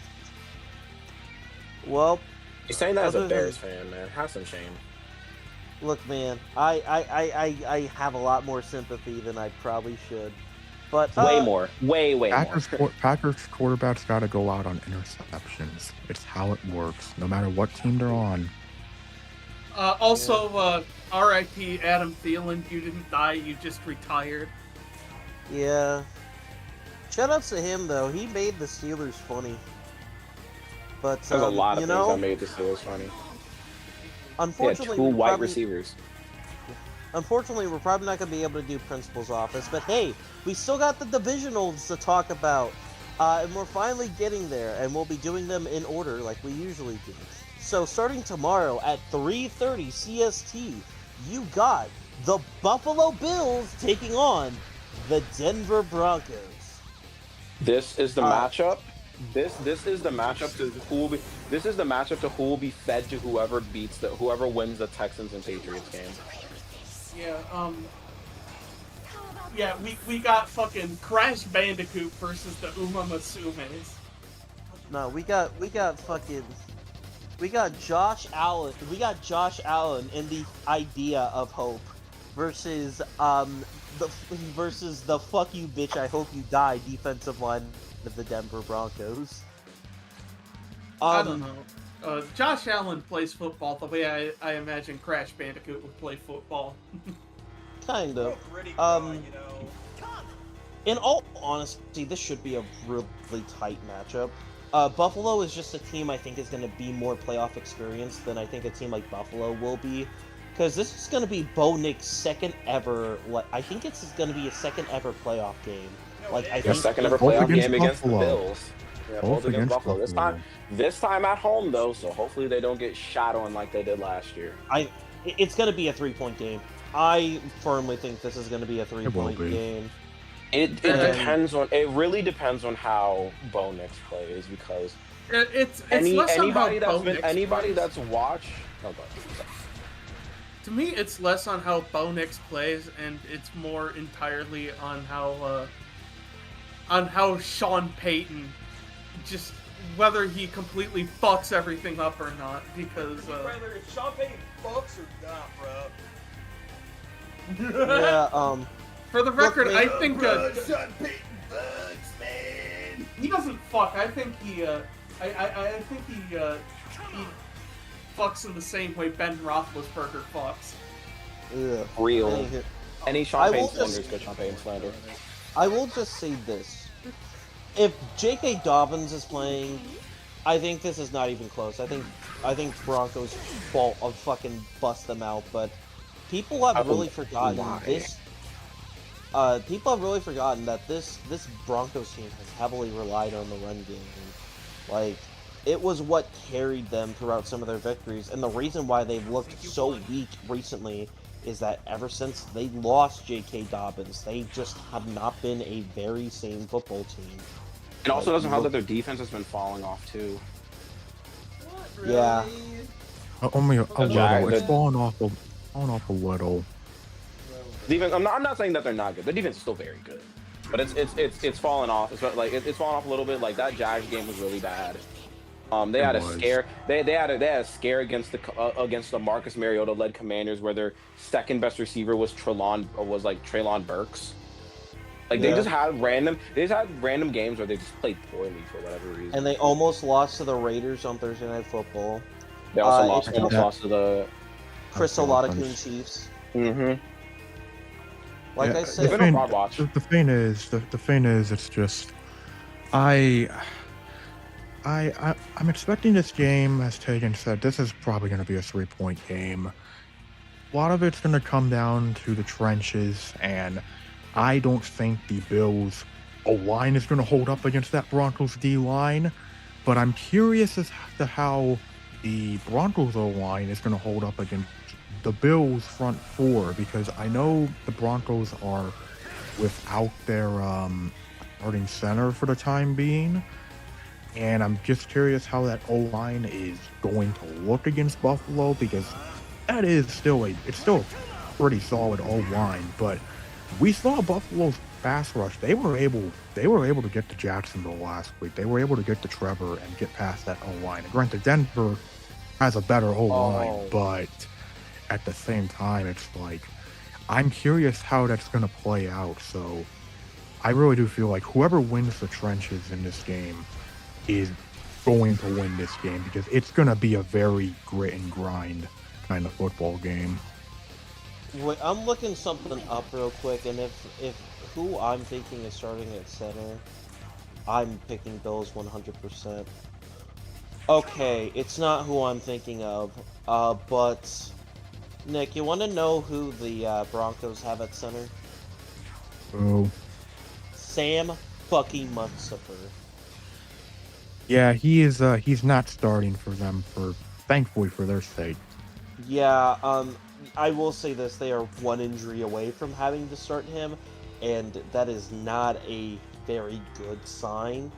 I think if Denver gets a little hurt at the O line, it's gonna look a completely. It's gonna be a completely different game. I will say this: I do trust the Bills secondary to help out a little bit, mostly because Cole Bishop has been playing very well, and as long as they just don't let up too many big zone coverages, I think they can stop Pat Bryant and Troy Franklin. I just think the big problem's probably going to be Cortland Sutton. But other than that, I don't know, man. Give me the Bills. Give me the Bills as well. I don't trust the Broncos. Whatever my pick'em said. Yeah, I'm gonna take the Bills. Not only because I trust Josh Allen, but also because any chance I get to shit on that Viking and popping son of a bitch wearing the headset is a good day for me. Gotcha. This is true. I already said I already said in pick'ems I said the Bills, but interesting thing to note, I don't think the Broncos have won on Saturday. They have not won a football game on Saturday since I believe that playoff game they had in like 2005, where they beat the Patriots in the Divisional Round. I believe that's the last time they won on Saturday. Because they've not been good on Saturdays. Just something worth noting. Who did you pick, Ren? Fuck listen, the Bills' defense is not good.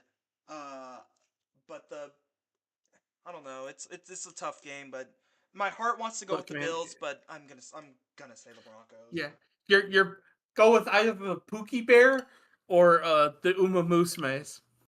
Listen, I think that, like I said, this is the Bills' best chance to try and make the Super Bowl, but they don't have a defense. The thing that's really helping them is Josh Allen being Josh Allen, and then James Cook. But like, that Broncos defense is really good, but that Broncos offense is kind of So this is also worth noting. This is going to be this will be a hostile environment because this is the first playoff game in Denver in a decade.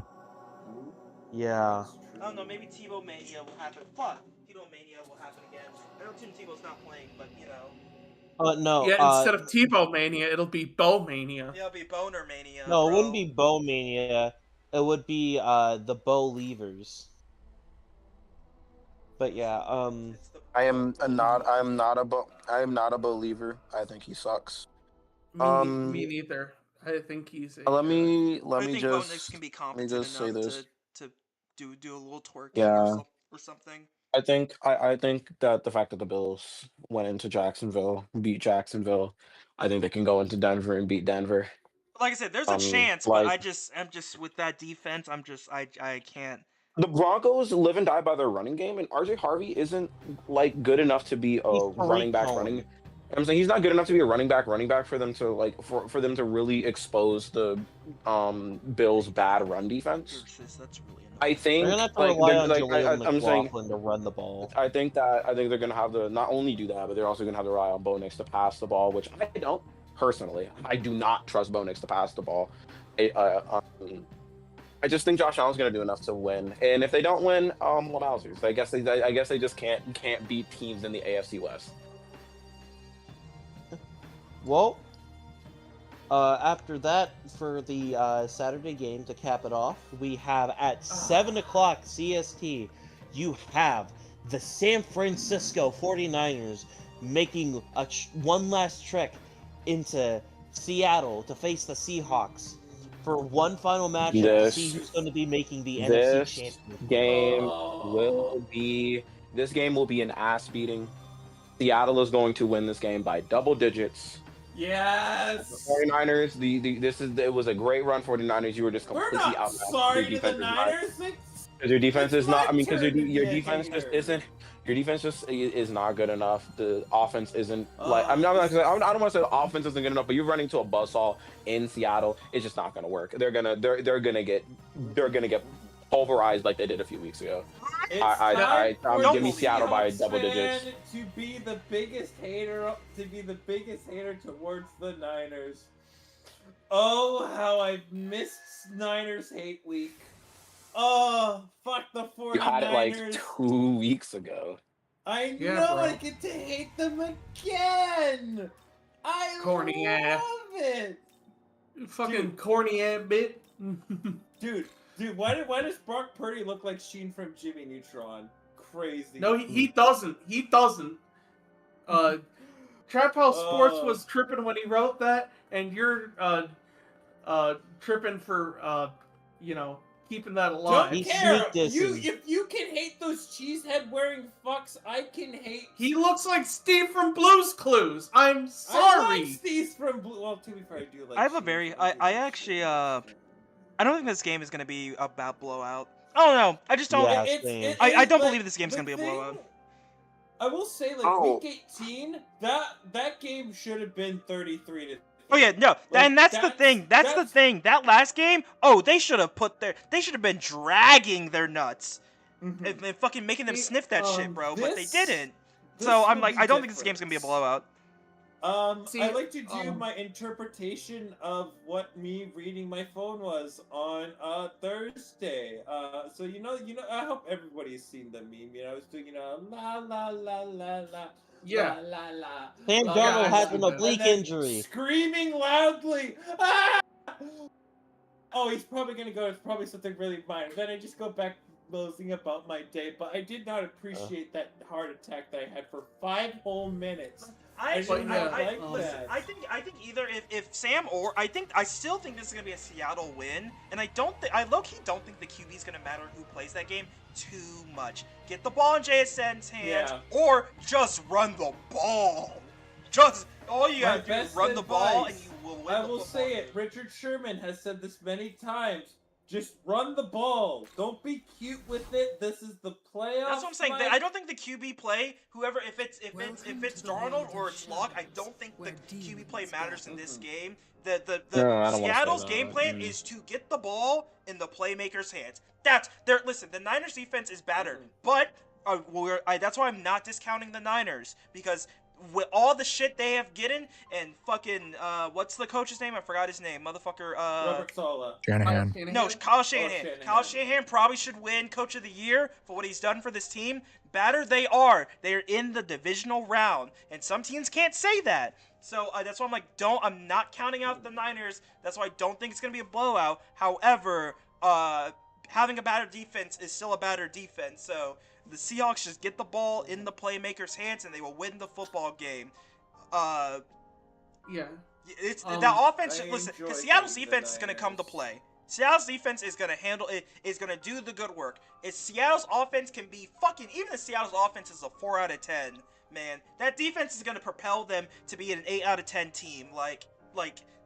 Yeah. The game plan for the base- Seattle Seahawks is simple. Yeah, basic Simple and effective.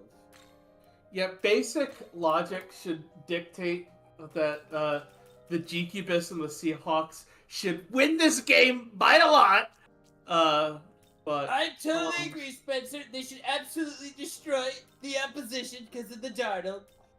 Your critical case theory never should have died. The Darnold should guide this team to an absolute victory. The Darnold. but this is absolutely the kind of that scene where like Weird Al has Randy Savage on his show and he has Randy Savage wrestle a hamster and Yeah. somehow the hamster like kicks Randy Savage's ass. I could totally see that happening too.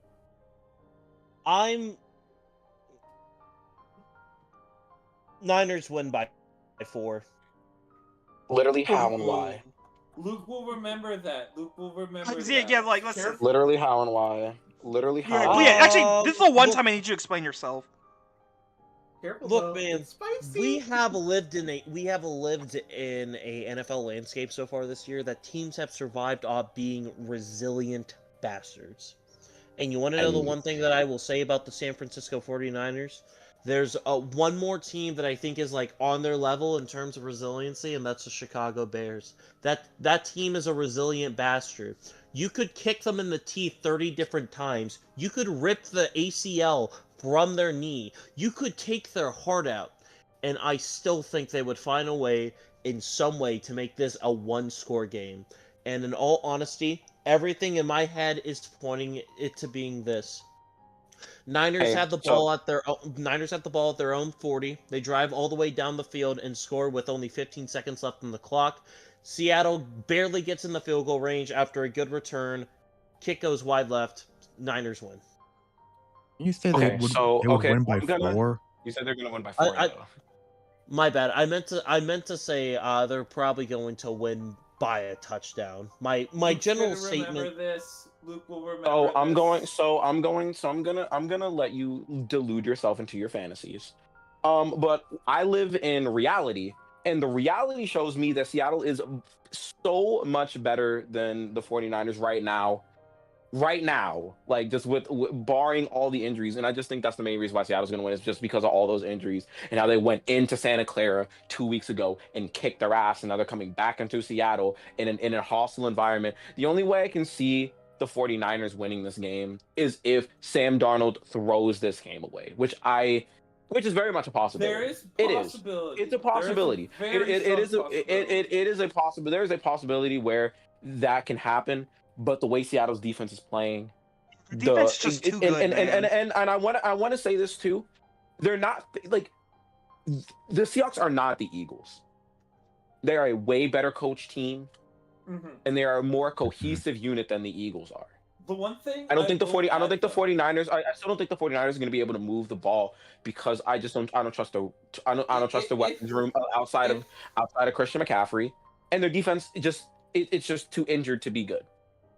If I may add something, the only way I see that the Niners ever have a possibility of this is this Sam Darnold, and his play has been, it's been better than not. But I think the real smart thing that Seattle has going for them is the approach of they're not gonna ask Sam to do much, and this might be a game where he has to do more than the Seahawks are willing to ask him for. And that is the only scenario I could see the Niners really upping Seattle in this game is if the task for Sam is too much. And this will be the game that will show people what Sam Darnold's ceiling truly is. Are you a B plus to A minus level quarterback, or are you just average? This is going to be the game that defies him. Are you Kirk Cousins but rebounded on a good team? Sorry. Okay. Are you Kirk Cousins but you started out with a shit Are you Kirk organization? Cousins or Kurt Warner? Are you Kirk Cousins or Charlie Kirk? No. All right, dude. Like All right, dude. All right, dude. It's one or the other. It is not both. And this is a real test for Sam. It is a huge test because this is probably going to be the game of his life. This is what's going to put him either on the map as, man, Sam Darnold out of USC was really good all along, or was it, Sam Darnold is just very overrated. This is the game that's going to determine a lot of it. And oblique injury, it's from what I've heard, from what he has said, it feels like it's a very small thing to worry about, so I won't overly worry about it. But my main thing for the Darnold here is, what are you? Are you going to prove to everybody that you are truly the high-level QB that you were always meant to be, or are you just kind of there and you're just more of a placeholder while we figure out what the real long-term answer is? And it's going to be, Sam Darnold is not a horrid option, but yet it feels like he can go better, but it feels like he can't. So it feels like you're stuck in QB limbo. This is the game that's going to prove a lot for what Seattle's future realistically is. And Seattle should and hopefully be the team that comes out on top. But this game is realistically going to come to Sam Darnold. it's going to come to the QB play of Darnold, and if Darnold cannot lift this team over the hump of the San Francisco 49ers at home, there's going to be a lot of questions regarding Sam Darnold. He's been good this year, but we need him to be great. Amen. Amen. Yeah, give me Seattle again. Let me say it again. Yeah, give me Seattle by double digits. They're gonna win this. They're gonna win this pretty handily. I hope so. The real And test, I hope you're the right, the because the real test is gonna be next week, depending on who they face. If they face the Bears, their real test is gonna be the Super Bowl. If they face the Rams, that's their real test. If I may give my prediction between these two, I know that the Niners have been incredibly resilient all season. They defy logic week in and week out, and it speaks volumes to the amazing coaching staff that they have with Kyle Shanahan and Robert Saleh. It speaks volumes to them. It really does. And I know that Kyle Shanahan has I don't he's never lost. He's never lost in the divisional round. I believe he is 4-0 in the divisional round. I'm aware of that. But at some point, it definitely feels like all good things must come to an end. And in the Niners case, this has happened before where they have a great coaching staff. They have one hell of a resilient team, but at some point it comes to an end. It happened after 2022 when they just completely ran out of gas and were having to play Josh Johnson against the Eagles in the NFC Championship game. I don't think you're going to be having to, go that far out. And granted, I think in terms of having backups, you're more than fine with having Mac Jones, but I don't think you're going to have that scenario play out again. But I think regardless of what the score is, this is going to feel like a game where it feels like the Seahawks are just the better team. They're just completely the better team. And I say this because the Seahawks only beat the Niners by 10 points, a couple weeks ago. But it really did feel like it was a game that the Seahawks completely dominated. And I just looked at it like this, where it feels like I'm not so worried about Sam Darnold because even if he's not 100%, even if he doesn't have his best game, I'm expecting Seattle to heavily rely on A9 and Charbonnet. And given that this 49ers defense had a lot of trouble stopping Saquon last week, which considering how that Eagles offense looked, that's not a great sign going into this. Yeah, I think they're gonna have trouble yet again against this Seahawks run game, no matter how good Robert Saleh is as a defensive coordinator. He's an incredible defensive coordinator, but at some point you can only do so much with the guys that you are given. And it's just the way I see it, if Brock Purdy plays like he did last week against the Eagles and CMC has as bad of a game as he did Seahawks a couple of weeks ago, because that was probably one of the worst games CMC's ever had. If that happens, the Seahawks are winning this game by at least 30 points. Because I feel like the Niners got to play better than they did last week. Even though it was a great win for them, they cannot turn the ball over against Seattle. Because if you do that, you are putting yourself in a serious hole, a very deep hole that you are not going to be able to climb yourself out of. Because we saw that happen a couple weeks ago against Seattle for this Niners team, where they turned the ball over and those turnovers completely costed them. And if Purdy and CMC can't get going, not to mention you're without George Kittle now, it's gonna be bleak. And I feel like regardless of how Darnold does, as long as he doesn't turn the ball over, as long as Charbonnet and K9, JSN2 do what they gotta do. Rashid Shaheed can do some great things on special teams. As long as they do what they gotta do, I see the Seahawks taking care of business. Yeah, I mean, like I completely agree with your sentiment about honestly about everything you said. I firmly believe in what you said. I think Seattle's just going to show tomorrow that they're the. I mean, or at least today because it's 12 a.m. where I am. But but Seattle's going to show on Saturday that they are just the more complete team. They're the better team. They're the team that's just healthier. Most importantly, and the Seahawks have a lot more margin for error than the 49ers do. The Niners have to play a perfect game on Saturday to maybe win the game. I think their defense is too battered. I think their offense is just going to get completely stifled by Seattle's defense. I think Seattle is just a better team, and I understand that like the 49ers are a very well coached team. But respectfully, you are not facing the Eagles. You're not facing the Eagles. You're not facing that struggling Eagles team that could barely move the ball against some like that could barely move the ball against that 49ers defense. The Seahawks played the Niners like not even 2 weeks ago, and the game was way closer than it actually was. Seattle dominated them the entire game, and I think the same thing's going to happen on Saturday.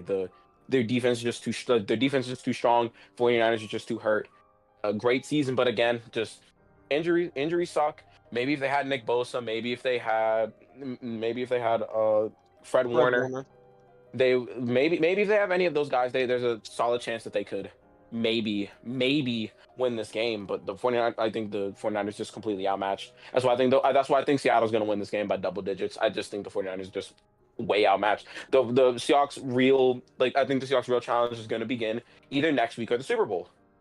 Because I like I think their only real competition in the NFC is the Rams, or it's going to be the Rams, or it's going to be whoever makes it out of the AFC.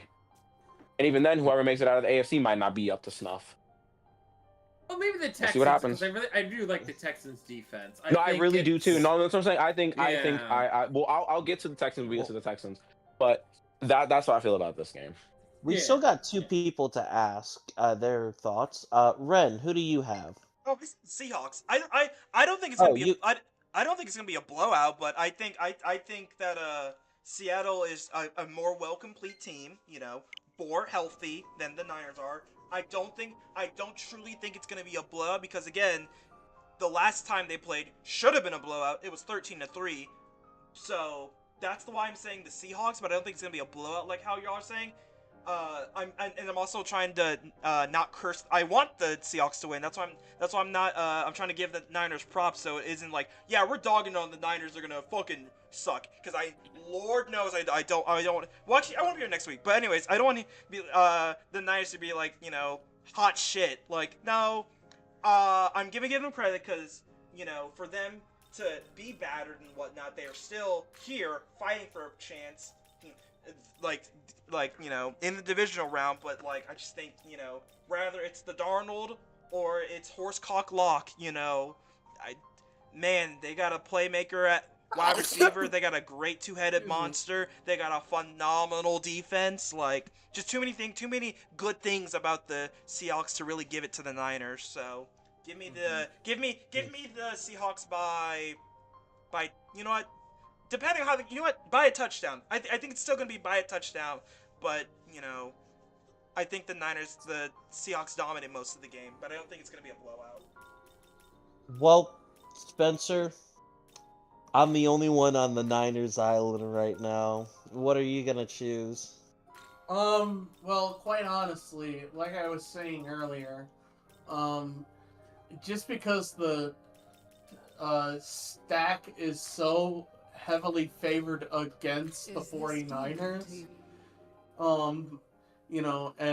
they're down George Kittle, they're down pretty much everybody.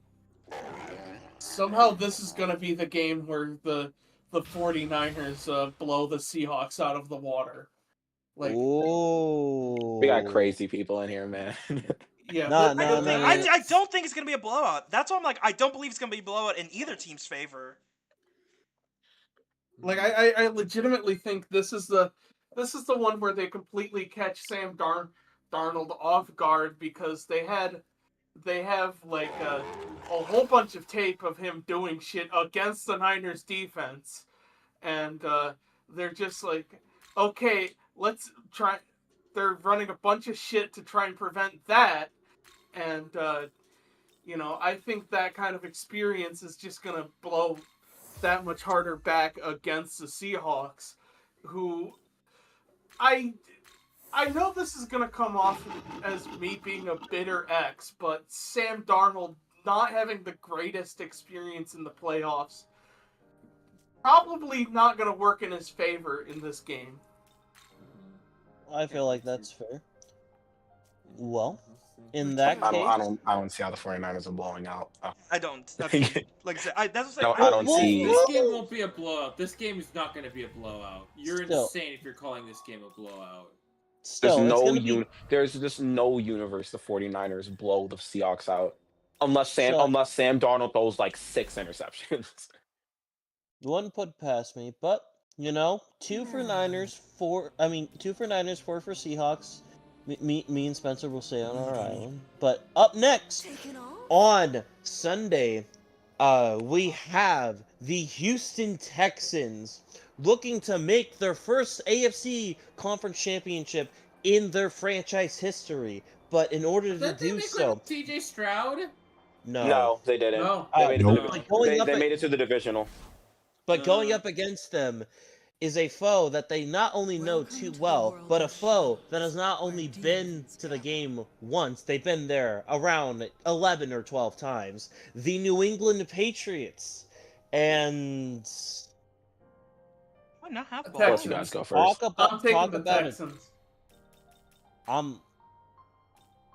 Fuck. Did I not do? Or No. did I just not do this? I'm not gonna let you go first. I'm gonna go. Return. The Texans are gonna win this game by double digits. I think this is gonna be another ass whooping. I don't think the Patriots have faced a defense nearly as good as this Texans defense. If Odafe Owe was giving Will Campbell fits, imagine what Daniil Hunter or Will Anderson is gonna do to him. Drake May is going to be running. Drake May is going to be running for his life the entire game. The only way I can see the Patriots winning is that if they somehow manage to get their ground game going and the Texans offense continues to play like they did. I mean, how they did last week, which I don't think they're gonna do. I think that.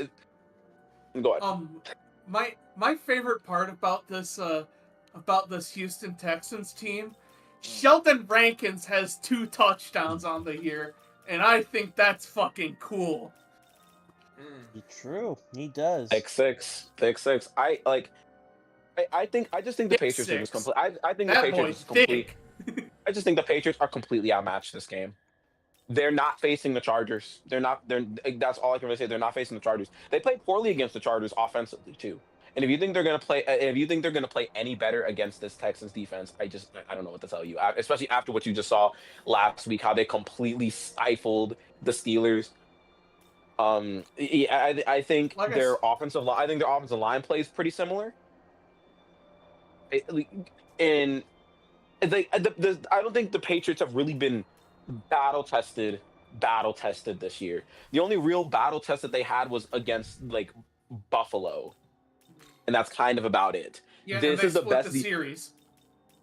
This is the best defense that they're going to face all year, and it's going to show. Lassiter, Derek Stingley, Will Anderson, Daniil Hunter. The Texans do not need to rush. Do not need to rush an extra man to get pressure. They're going to rush for and they say we're going to beat your guys, and more often than not they do. And they're facing a bunch of young.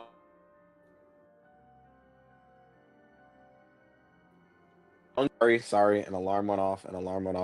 They're facing a bunch of young guys. They're facing a bunch of young guys on this offensive line, or some veterans that just are not ready for this defense. Plain and simple. The Texans are going to rush for. They're going to get pressure on Drake May when Drake May is not good under pressure. I think their passing game is going to be completely stifled. against that Texans strong secondary. I think the run game is going to get. I mean, the run game is going to get stifled because the Texans are just completely relentless on defense. And I think because I think the Texans are just completely relentless on defense, and I think the Texans are actually probably going to have a better chance to move the ball. Well, I mean, they don't have Nico Collins is out for this game, so that is a little concerning. But I still do genuinely believe the Texans are going to be able to move the ball on on the Patriots defense. You just don't throw to Christian Gonzalez way if he's playing. I don't we still don't know if he's playing or not. Oh no, Don't he throw will. it his Yes. he will. Yeah. Yeah, then just don't throw it his See. way. I think the Texans are going to be able to move the ball. I don't know, man. I just don't think I don't think the Patriots have faced a team like the Texans. At least this Guys, Texans defense. I think the Texans are gonna just completely suffocate them, just like how they suffocated the Steelers the week prior, and they're gonna win this game handily. Dude, we're gonna have Christian on Christian violence, possibly. You know, Oh. Christian Gonzalez versus Christian Kirk. Oh, Charlie. Wait, Oh, oh, yeah. no, fuck. I can't Oh believe no, that. I forgot. Not believe that he Stephen said A. that. Smith called this And man not Charlie believe Kirk. Stephen A. Smith said that. I was Look, man. insanity. Look, man, I fully believe it was an accident. I saw someone say he knew what he did. I was like, look, man, nah, he got a nice job. I don't think he did that on purpose. But yeah, Fucking, we are Christian Kirk. but yeah, I'm picking Patriots by 2. I take I'm gonna go with the best defense. I'm thoroughly believing in the best defense wins championships, and the Texans have a significantly better defense than the Patriots. I am taking the what the hell did I take? I have to let's see, click here, and then I gotta click here. What did I say? Why did I say I said the Texans.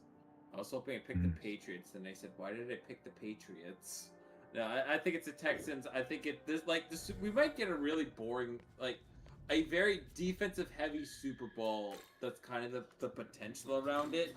I like this is gonna be this game is gonna be a big litmus test for where Drake May truly is, because if he can navigate this defense, the entire NFL better have its collective groan, because oh boy, guys, the Patriots found another super duper star at quarterback. If Drake May doesn't navigate through this, he'll have time, don't get me wrong.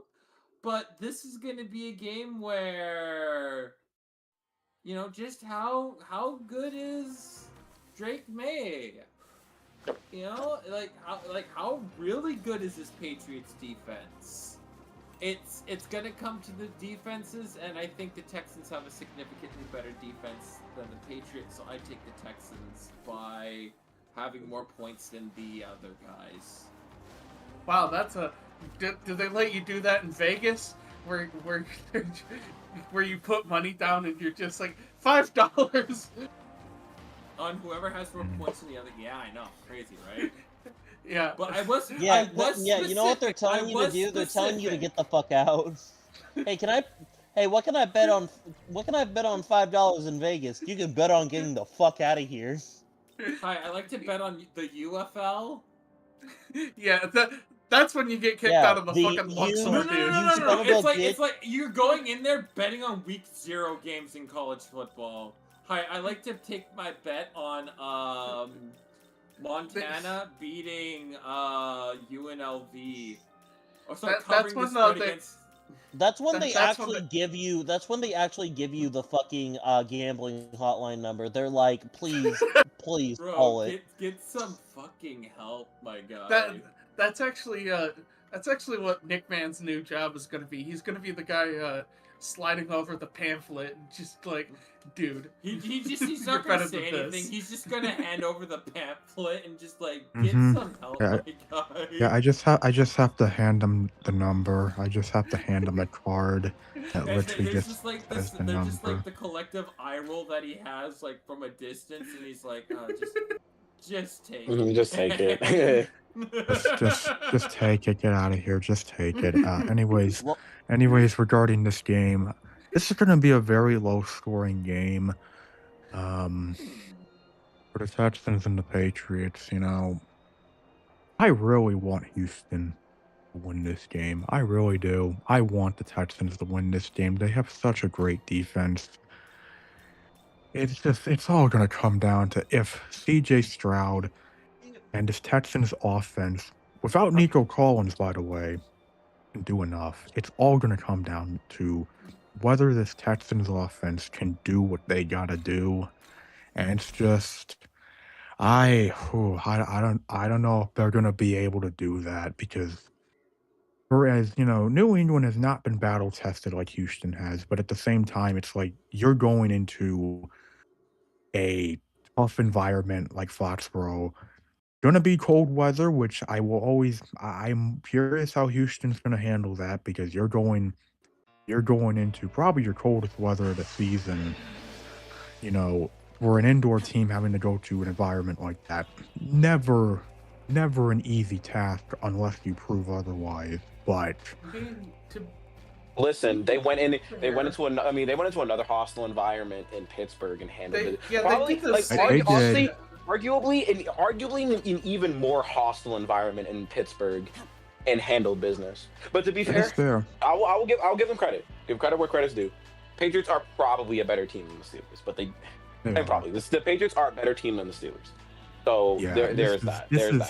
It's just, I want Houston to win. I want to see them finally get past the divisional round, but it's just like I just have my trust issues with this offense. And New England's defense, well, it's definitely not on the level of Houston. It is still a pretty good defense. And we saw last week that New England, when the offense is having an off day, the Patriots will take care of things defensively when they so need to. By the way, I just gotta say this. By the way, I love talking about the Patriots defense and being reminded of the fact that they were literally getting told by the Chargers players that they had no idea what the fuck they were doing on offense. I just want to put that out there.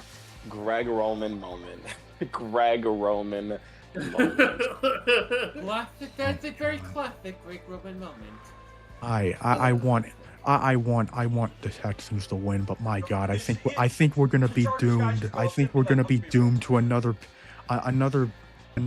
uproar from the Patriots because they found another fucking Tom Brady. Even though I don't think Drake May, I don't even think Drake May is actually gonna play. I don't blame you for great. thinking that, but if one evil empire isn't gonna be in the playoffs, another one is gonna rise up, and it's gonna be the Patriots again. Oh my I don't blame you God. I don't blame you for saying that. I really don't. I still think the Texans are gonna. I think the Texans are gonna dominate this game. I'm gonna go to Patriots, and I also realize with these predictions, it means we get a Patriots Bills AFC Championship game. Yuck. That's Well, spicy. well, No, you guys, that is cinema. Think about it. Listen. Oh my God, Who's dude, been the if- biggest if- op if of the Tom- Bills?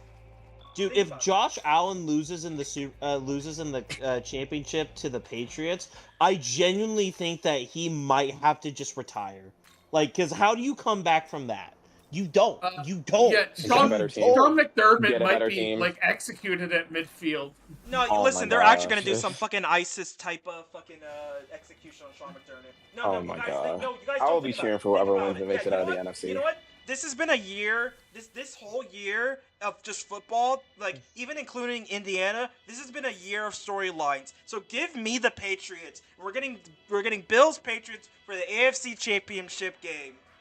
Bookmarking it, tweet it, fucking call me Scooter Magruder, bookmark it, tweet it, at me on social media. Bills Patriots AFC Championship. Understand the sentiments. I just like to think. I mean, I'm about the giving, exit I'm route. trolling. I'm giving the Texans because I don't think the Patriots are proven enough. I'm sorry. So again, you win the games that are in front of you. So I'm not doubting their schedule. Hey, if they give you a shit easy schedule, win your fucking games. I just think the Texans defense is just. Listen, man, they got some big niggas on that defense, man. They will fuck up Drake May. They will fuck up Drake May. So give me the Texans though. On the real. Look, man. Well, Spencer, who do you got? Well, I'm riding this pick to to the Super Bowl to win it. You know, I got the Houston Texans all the way Hell to the yeah, Super Bowl. brother. Hell yeah. Me Um, too. Me the- too. To me, CJ Stroud is competent enough to manage a game, just like Trent Dilfer. Holy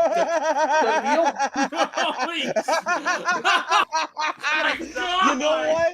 You know what? That's perfect. Because I Insane. know I mean, Chris that's is insane. fuming. Chris is I mean, fuming right now. listen. First of all.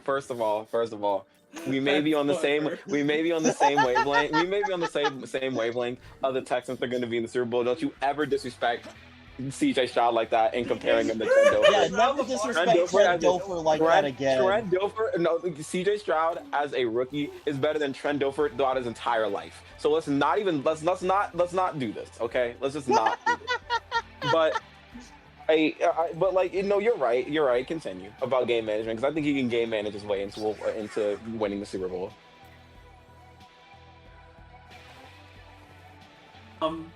He's like fucking Ray Lewis out there. He's just like Oh, the so you're saying he's worst. gonna kill a guy?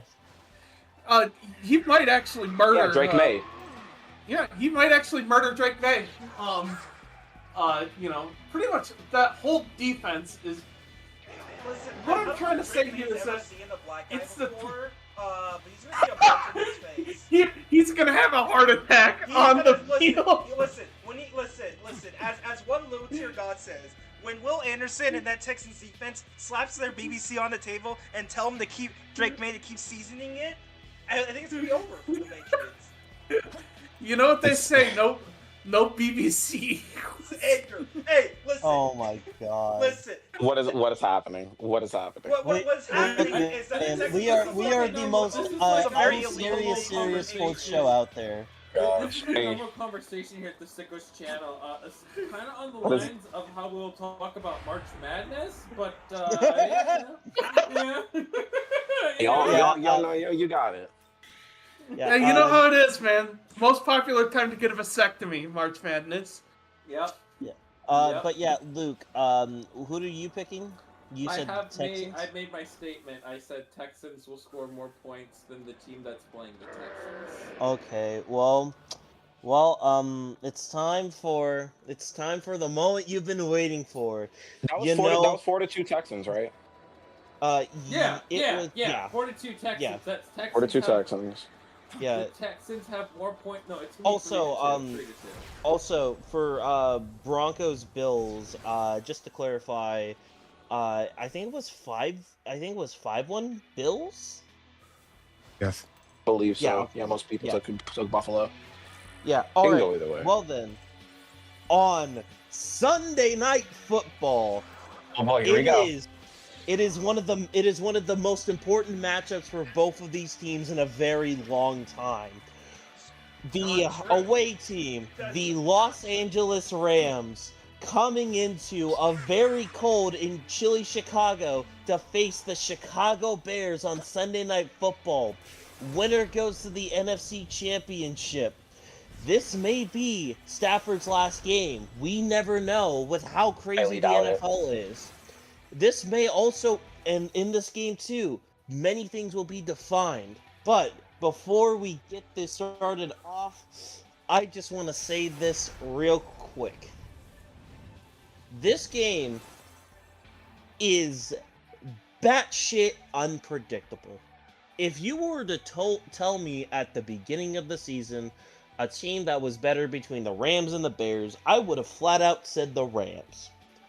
But considering the circumstances of how the Los Angeles Rams have played going into the playoffs, the type of controversy that is surrounding their team, going up against a team who has neglected to play the first half of football for a good bit, but has found a way to miraculously pull comebacks out of their ass every single time,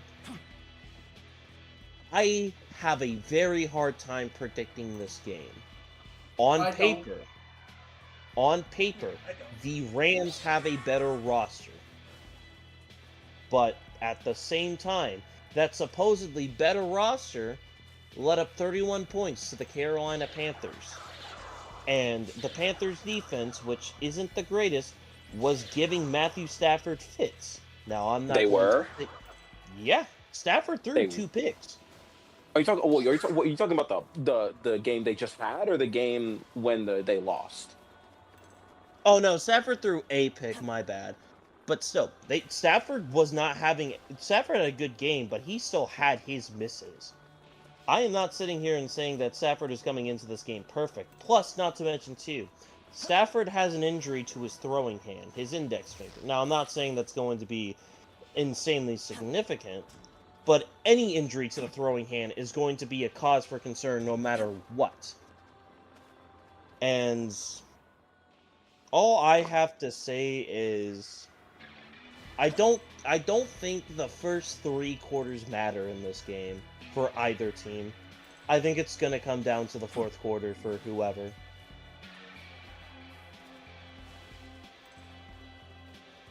Who are you picking?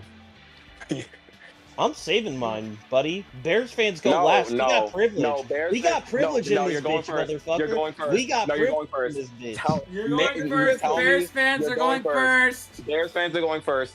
I Who are am you picking? Nick, we are protesting this You know what? podcast. Hey, nigga, guess I don't we have are- school I tomorrow. guess I we will are sit here on never- this fucking stream. I'm saying I guess we are never going to pick who's winning this game. Oh It's my just that God. simple. Nick, you're with me on Do this, not right? protest. You see what I'm doing? I'm playing a game. I will sit my pretty little black ass. I'm saying here. I will will literally- watch I will every literally start single Marvel movie if I have to. I will literally start. I'm saying I will literally start writing right now. Like I Then don't I'll- care. I'll- I am I'll masturbate if I have to. No, For God's Nick, sake. Nick, Okay, Nick, okay, no, no. We're fixing this. Nick. No, fuck off. We're doing this. We're doing this. No, Nick, why are you giving in to them? You're We getting do not outnumbered. need That's why. masturbation on this stream, okay? We do Yeah, not we need really don't. masturbation. We really don't. We really don't. We Oh, don't. We don't. We I can don't. We always don't. get Thomas. We can continue our Skyrim versus while Fine, Nick, we both broadcast. have to say. Okay, Nick, we're both gonna say ours at the same time. Wait, hold on. And I we're- want to say some things about this game, okay? I want to say some things Yeah. about this game. Fuck That's you. fine. I'm just saying, when we do predictions, we do it at the same time. I am not being the first one. We are Okay, bear all brothers right. in arm. We are dying together on these hills. All right. All Hey. right. So for Rams versus the Bears, which will be on Sunday Night Football. This is, we've said hostile environments already so many times, but this, man, of all the environments you're gonna see for this weekend, there's a chance this is the most hostile of them all because, well, the Bears are coming off their best win in basically 2 decades, and you get to play at home again. You're playing in an environment that favors the Bears over the Rams, over the sole fact that, and I looked at the weather, the feels like temperature for this game is in the single digits. So, this is, not to mention there is expected to be some snow. This is definitely an environment that the Rams have pretty much never played in, at least in terms of the weather. And last year. Eagles, there was some snow, but I don't think it was in the single digits, I believe. But at the It was same still time, 30 degrees. yeah, it's still cold. That's completely fair. It was still cold as hell. But, yeah, there's a lot that can be said because I know there's the whole stuff about how, Sean McVay's not happy with Ben Johnson because of what he said to Matt LaFleur. I know that stuff that narrative is already going on. I already know that narrative's Bitch. going on. Did he say I'll fuck your mom or something? Like, what the? You mean? I don't like the way that Ben Johnson, fucking shook his hand. He should have fucking sucked his cock or something. I don't know. Like. Firmly grasp it, one might say. But look, it's just I've come to realize with all these Bears games that, like, you know what? The first 3 quarters are what matters is how things are looking in the 4th quarter. We saw it last week, and we're probably going to see it again this week. And you know something? The Rams have had experiences where they have things come down to the 4th quarter, and sometimes it doesn't end well.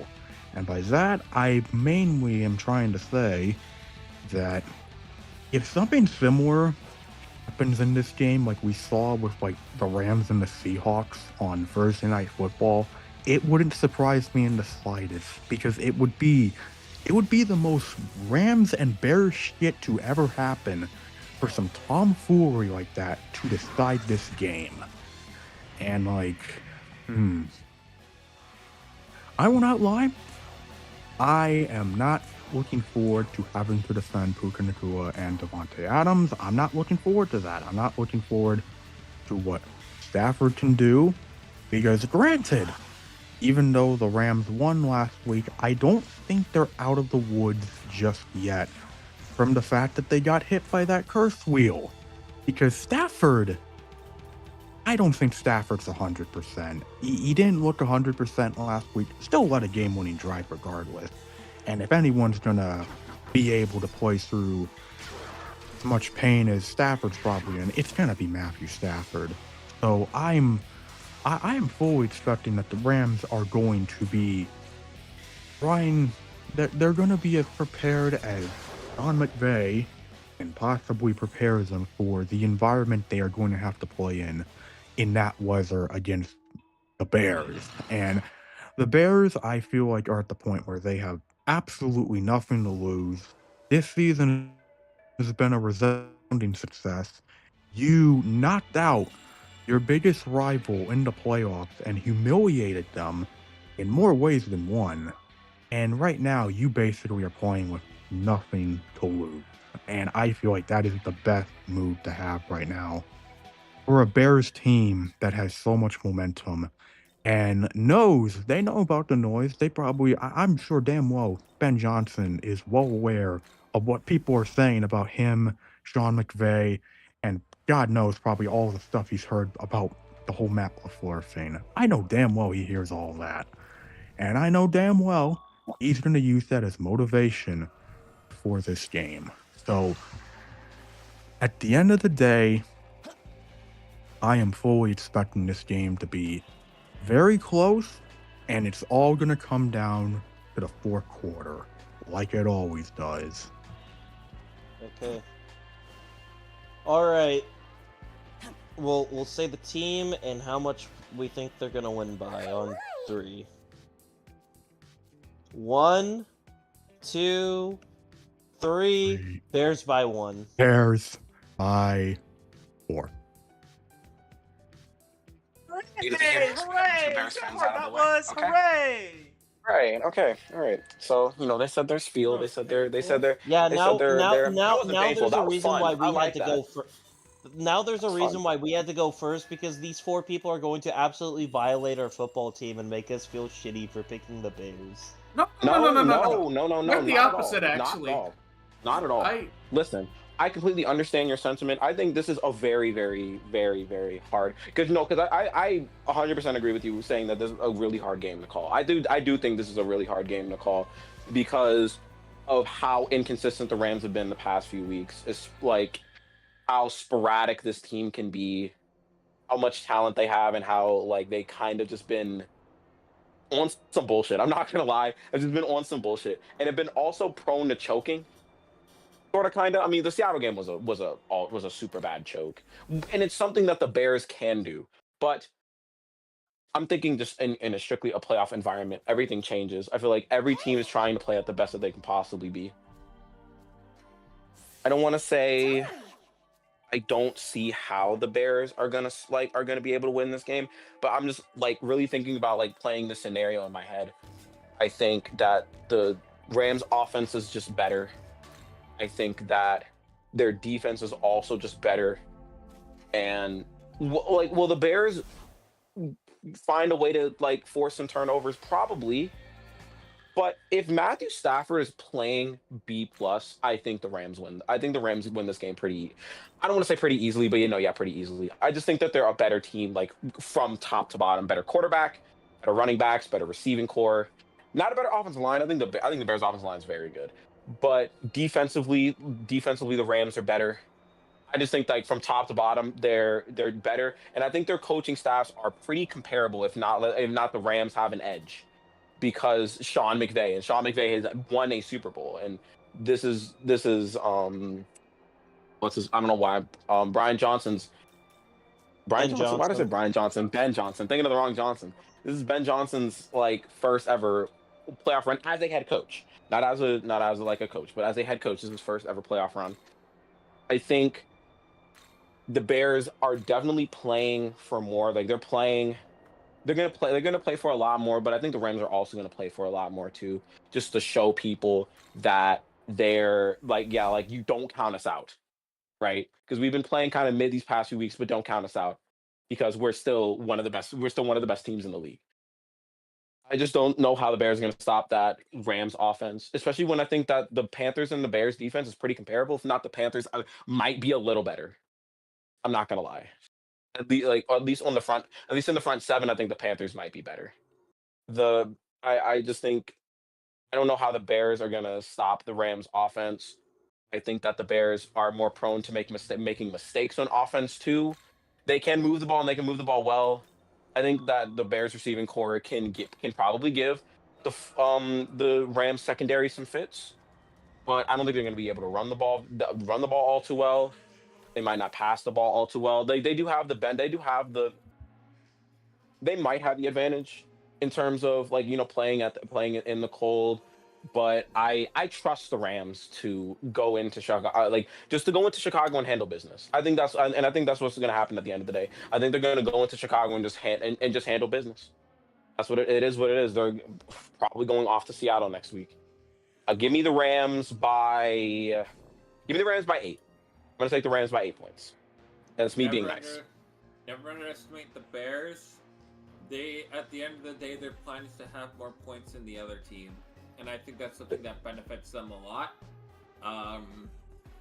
The Rams have been kind of sloppy as of late, you know? Yeah, yeah. I'm gonna get into that when the speaking stick comes to me. Yeah, Spencer, here you go. I'll hand it to my friend. Oh my god. So I actually think the Bears are gonna win this. And not only for the fourth quarter theatrics that the Bears are known for, but also for one particular reason. Teams that tend to involve themselves in right-wing politics tends to be the kiss of death for that team. Look at the Tigers. Actually, just look at Detroit. Just Detroit. Yeah, look at the Tigers when they incorporated the Trump dance into their home run celebrations. I'm so happy they lost in the playoffs, bro. I'm so happy. Yeah, Oh my gosh, you're telling me. You're telling me. Let's not forget about the Detroit Lions when Amon-Ra St. Brown incorporated the Trump dance into his. Let me say it again: earned and deserved. And now that Puka Nacua is working with Aiden Ross and tried to incorporate the fucking Jew meme into his touchdown celebration, and now that they're playing a real team, I could very much see this being like the death knell for the Rams. And also, it would be a very interesting parallel between the 2024 Eagles and the 2025 Bears. Both of them beat up 7-seed Packers at home. And then on a very cold night, they host the Rams, and they beat them. So what you're saying is for us to win the Super Bowl, we're gonna have to play the 49ers? Yes. Quite literally, yes. That's the only way you guys are gonna make it to the Super Bowl, because there's no universe you guys are gonna go into. You're gonna go into Seattle and beat them. That's just not happening. Yeah, that's true. I agree. Listen, I agree, but I just wanna point something out that the last 2 times the Bears have won a playoff game, the last 2 postseasons they've done that, they have ended up facing the Seahawks in both of those postseasons. And a 2-0 record, too. 2-0. Yes, both at Soldier Field, though. Just want to emphasize that. Well, Anyway, fuck Puka Nakua and fuck Nazis. Yeah, no, fuck Uh, Puka Nakua, but still. what's Randomly. what's the score? Or well, what's the Bears by? Bye? No, like No, how many Caleb points? Williams is gay. Har har har. No, how much do the Bears win by? Oh.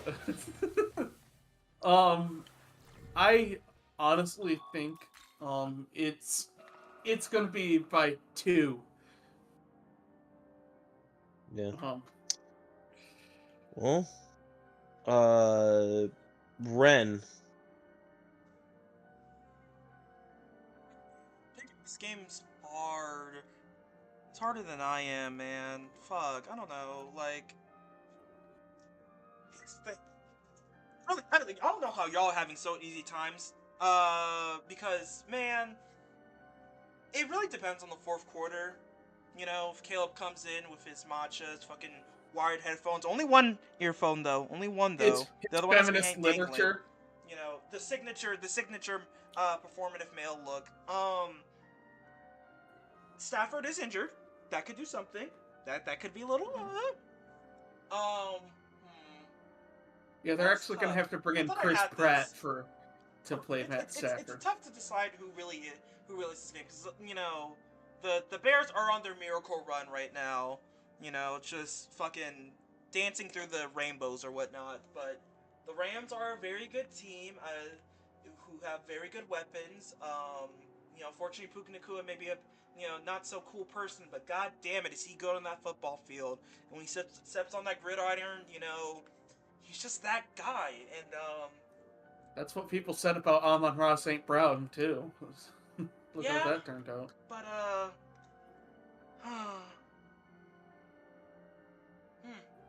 don't know. Rams by 4. I mean, because to me, saying this game, it's like literally both these teams could win. I think both these teams have it's a 50-50 shot, more than it is for the Seahawks and Niners. But the problem is that the Bears don't show up for 3 quarters. They don't, and they turn it around in the fourth quarter. But if the Rams can if they keep putting pound for pound, if the Rams are up like 30 points, I don't see them relinquishing that lead. Like, well, here's the problem with that theory. Here's what the Rams sound like on the fourth quarter.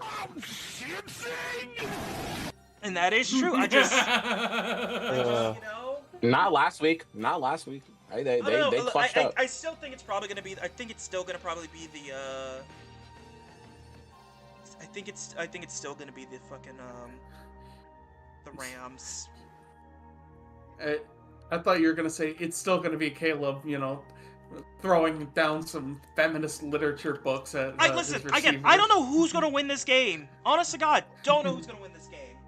Yeah, I'm saying this is a hard game to call. It could go sure. either way, but I'm just gonna say the Rams, just because the Bears are having plumbers and carpenters at defense right now. Not gonna lie. So yeah. Well, Luke. Okay, we're running late. X is the Bears score, Y is the Rams score. X is bigger than Y. All the Bears? Okay, 4-2 Bears. Yeah. It's because I hate the Rams. Real. Fuck the Rams. You guys don't have real fans. Go eat your That is also true. toast.